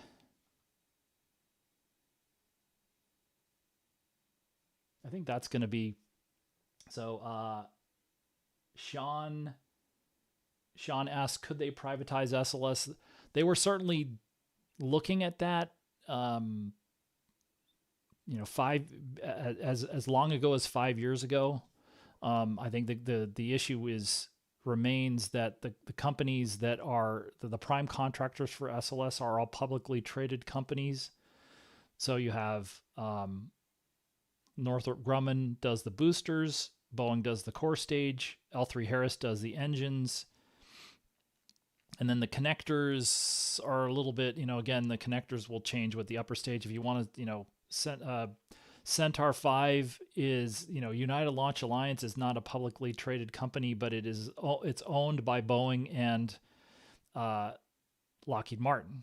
So the problem is whether the shareholders for those companies are cool with, a decent outlay of R&D would have to go to, maybe not the research part of it, but they would need a significant amount of money to sustain those programs and to fund them.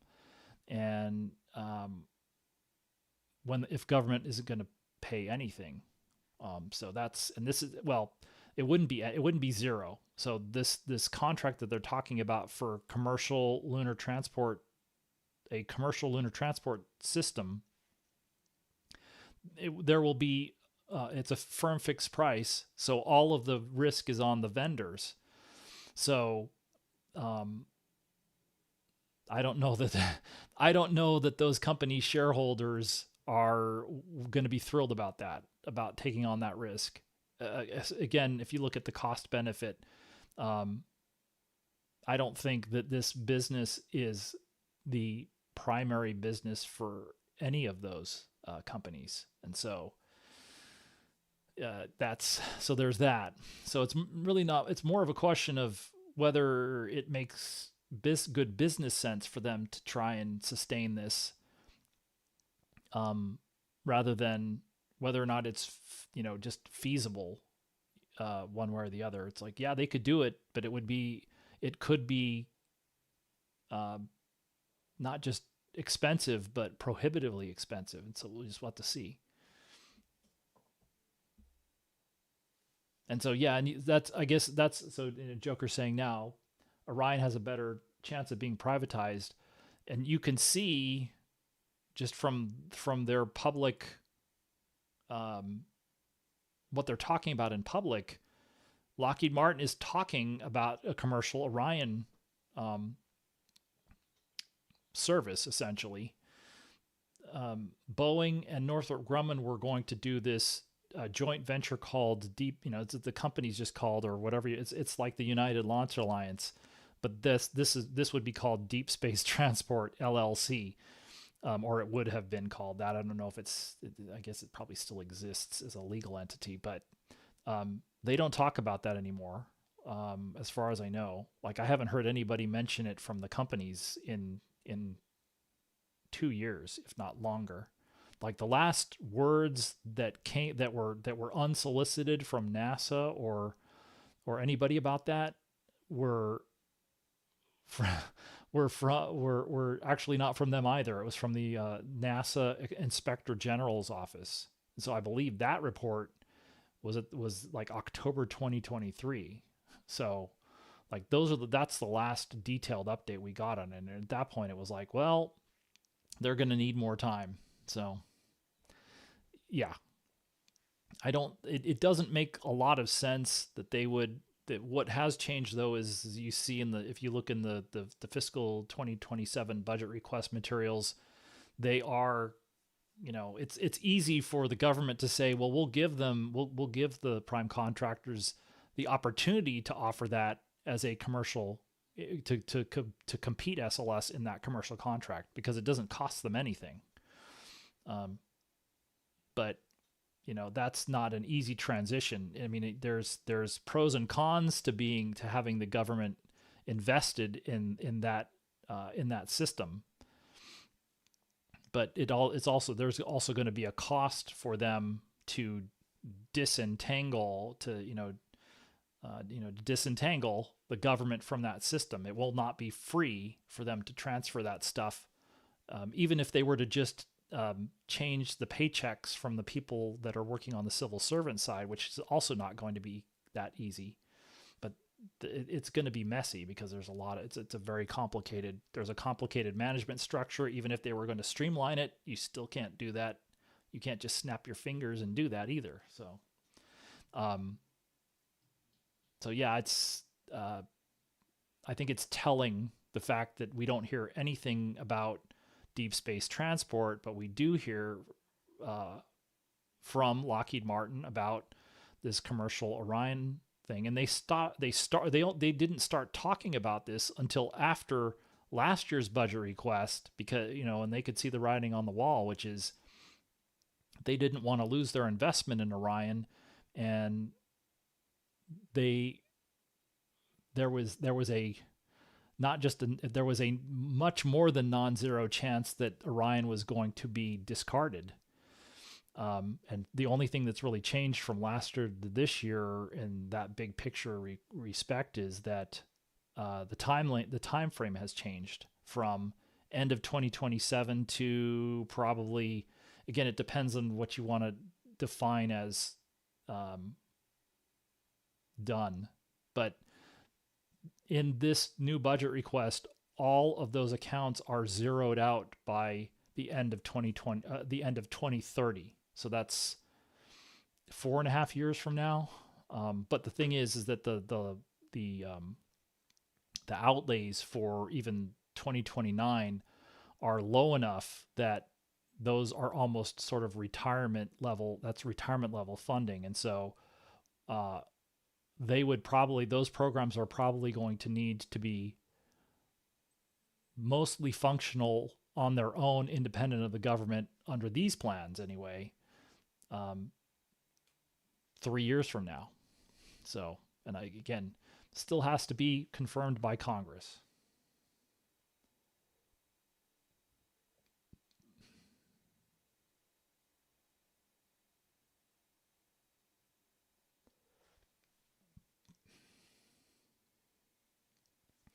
Yeah, I wonder. I'm not sure. I'm not sure if Vulcan Centaur has the performance to launch Orion to low Earth orbit. It would probably be pretty close, and you would need to probably have to max out the solid rocket boosters, which we've seen a lot of problems with. Just purely, again, there are lots of other factors besides just performance, but obviously Falcon Heavy and New Glenn would seem to be better. Would seem to be a better fit, just purely from a performance standpoint. There could be other things that are bigger issues than the performance thing. So, but given the issues that they're having with those strap-on boosters for the Vulcan right now, that might not be quite as attractive, because even if those boosters, even if you were to have an issue like these, they've had not the same issue, but they've had a similar issue with the nozzles on one of the boosters on 2 flights now. Even if that wasn't a loss of vehicle risk, it is still going to probably be a loss of mission, or a higher loss of mission risk, because you might lose enough performance. So I think the first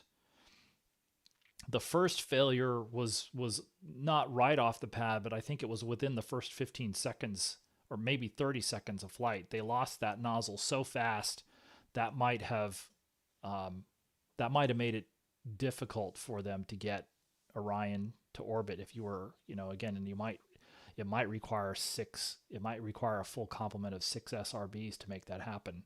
I don't know if there are upgrade paths. So again, maybe Blue Origin can offer the combination of performance upgrades to BE4, the upgrade that I think the RL10, I guess it's called RL10E now, with the longer nozzles. Maybe that increases their performance above what's necessary, but I don't know that it's necessarily. I don't know if that performance case closes for Vulcan Centaur. That I think is the thing. But you could say the same thing about Falcon Heavy for different reasons. I think the performance case is not the issue. It's more about the hammerhead configuration, the aerodynamics, those types of things. I think the one thing that the Vulcan Centaur has that makes it just more straightforward is that it's a vertical integration. The rocket is stacked, versus New Glenn. It's the New Glenn and Falcon are horizontal integration. So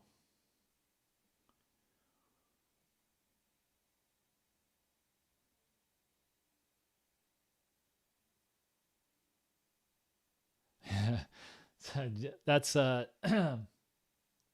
that's so interesting. So JC ran into Jack Beyer. That's cool.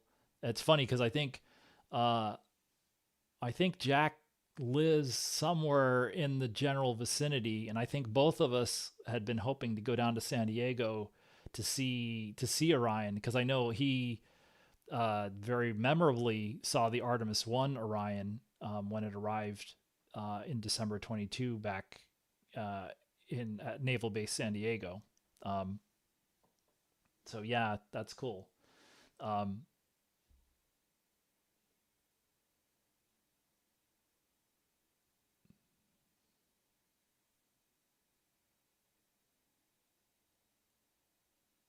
yeah, we'll have to see. I mean, again, so in terms of the commercial Orion, that would be, um, I think that's certainly feasible, just generally speaking, that you could go back to the constellation concept of operations, which is Earth orbit rendezvous. Uh, Spacecraft is launched into low Earth orbit. It docks with something, whether it's a lunar lander or an Earth departure stage or something that gets it to the moon, and then uh, whether or not you rendezvous and dock with the lunar lander in Earth orbit or in lunar orbit, I think is, I guess, to be determined. But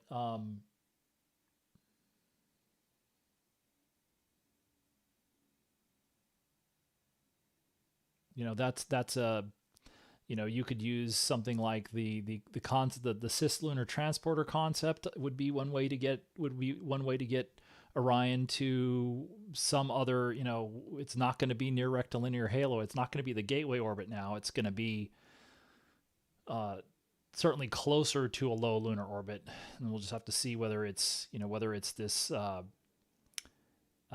elliptical polar orbit concept that we heard about, way back in, I mean, literally pre-COVID, like right before COVID. So like end of 2019, early 2020. Um, or it would just be literally low lunar orbit. And we'll have to see what happens with that. But that's also still to be determined. Um, but they aren't going to be able to wait that long. So we'll have to see how that goes.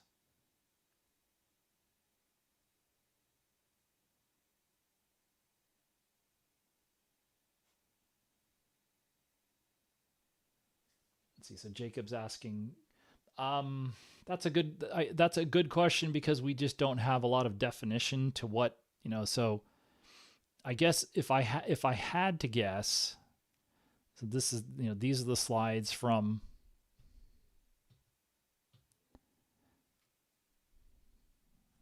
this is the slide from the ignition event, I believe. Yeah. Um, just because they haven't mentioned the Leo version of the Centaur 5, I would guess that it's not, it's the, what did you call it? The high energy version, the sort of standard version of the Centaur 5. Um, trying to remember where I heard it. I thought I heard again, and it not confirmed, but somebody was talking about Centaur 5 would give you, in theory, would give you approximately 5 metric tons additional performance through TLI. But it's a sort of it's a moot point, because there's no place to take additional payload. So it's, that performance would be used in some other way. So again, for instance, to give you a launch opportunity, at least one launch opportunity from a performance standpoint every day. Whereas with ICPS, because the performance is marginal, meaning it can do it, but it doesn't have a significant amount of margin. And so ICPS only has the performance to take you to the moon about half the days in a particular lunar month. So that's that repeating pattern we saw for Artemis I, where you had, about 2 weeks worth of launch opportunities and then 2 weeks off. So 2 weeks on, 2 weeks off, and that repeated ad nauseum. We had this additional heat shield constraint that should not be there for Artemis III. Now, Artemis III is not going to be a lunar mission, so the launch availability for Artemis III, especially if it's a low Earth orbit mission, is it's going to probably be more like this. But it's going to be like Space Station, except probably even bigger. So Space Station launch windows are there's one every day, or maybe 2 opportunities every day, depending on where you're launching from. But the launch windows can not, or because it's a rendezvous, can sometimes be relatively short. But I guess that's neither here nor there. I think we are talking about the standard high energy version of Centaur 5 is what they're looking at using. But I'm not sure that the Leo version, like, again, that we don't have any numbers on this, so I'm not sure the Leo version that performance case closes or not. So I guess that's just a general question. It would be good to just get it confirmed, of course.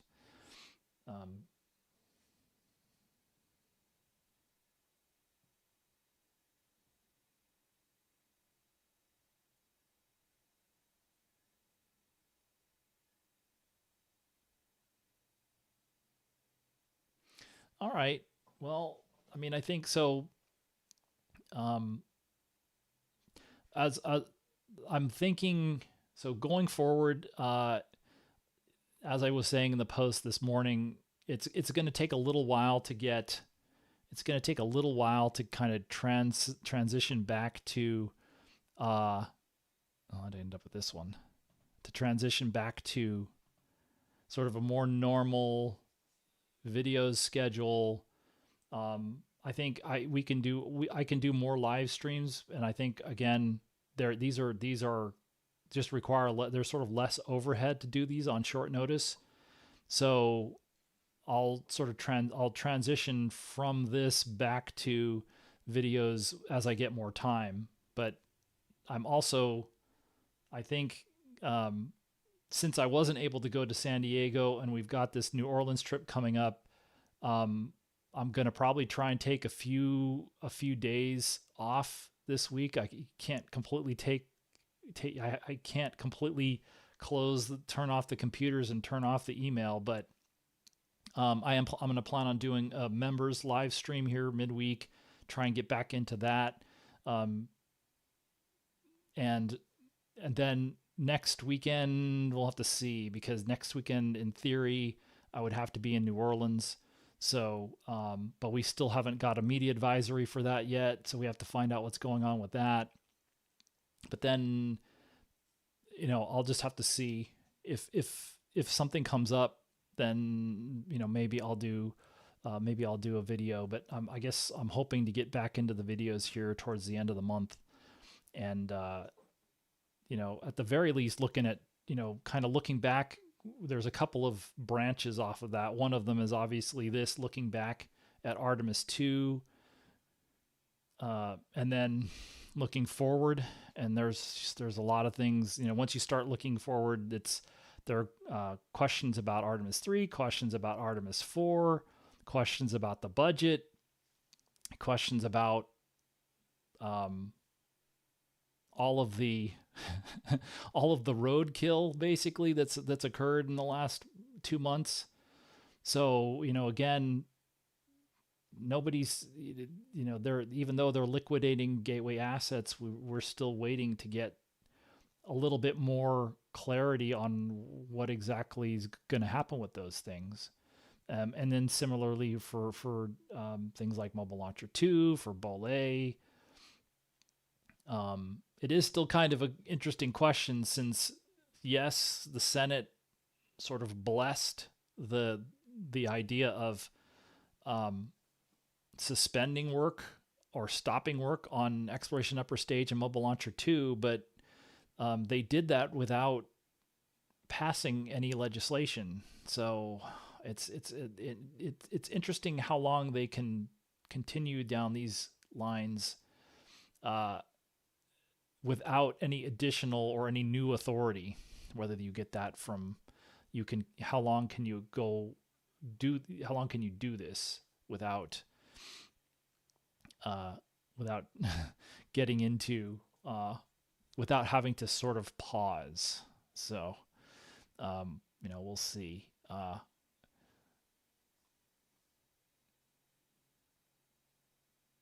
So yeah, watch items. I mean, I think there's, so this thing, if we do get to go to New Orleans next week, that's one of those things. So, again, I can,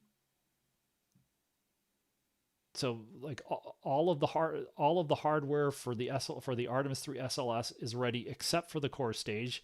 And that's the thing we're watching to see Boeing complete that. And then we're watching to see Lockheed Martin complete the Artemis III Orion. And then there are the way that Artemis II is not, the mission's done, but they're just beginning the post-flight assessment. So we want to see how that goes and what types of, are there any adjustments they need to do? So the toilet is an obvious one for Orion, whether that's just the wastewater dump lines or functionality, or there's more to it than that.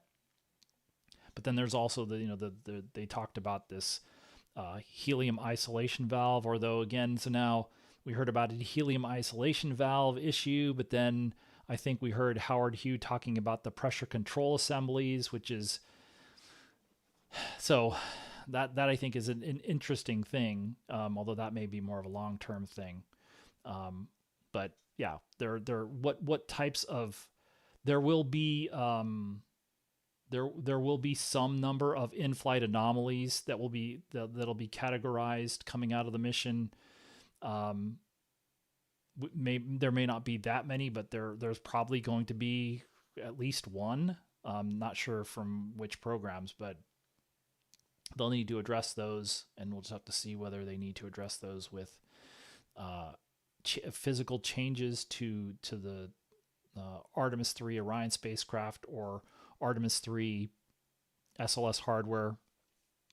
But those will be the watch items for Artemis III are still kind of the same. And I think, again, because it looks to me like going forward, so Artemis I and Artemis II, the focus and those missions completely revolved around Orion, SLS, and then of course Exploration Ground Systems.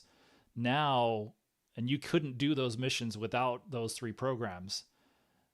They're still participating in Artemis 3, 4, and 5, but now with this change in focus and this pivot to the lunar landers and to the moon base, now it's hard to see how you can't do Artemis 3, 4, or 5 without the lunar landers. And so now the priority and the focus, certainly for the rest of this year, is going to be to see what kind of progress they can make for all of the development work that they're doing.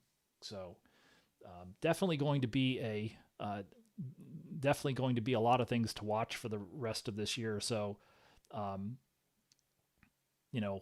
be following this hardware, Orion, SLS, mobile launcher, but we're also just going to be sort of watching to see what we can see from Starbase and possibly Pad 39A at KSC at some point this year. And then obviously similarly for Blue Origin at Pad 36, and just seeing where they get to. And I think because of the shorter deadlines, that I think is also one of those big picture questions is when do you have to start? When is the deadline for deciding some of these questions for Artemis 3? Like, do you use an ICPS or a spacer? which lunar landers are going to be ready in a year. Are the spacesuits going to be ready for that test, or do you just, the thing about the spacesuits is they could launch those to the space station and do the same kinds of tests on the ISS. Can't necessarily do those tests with the ISS for the lunar landers, so they don't have any spare docking ports on those on the space station. So yeah, there's a lot of things that we're going to be looking forward to, and certainly for the next couple handful of weeks, continuing to look at Artemis II. But then Artemis II post flight's also going to be certainly a topic to watch, a watch item for probably the next 3 to 6 months, I would imagine. And we'll just have to see what we get. So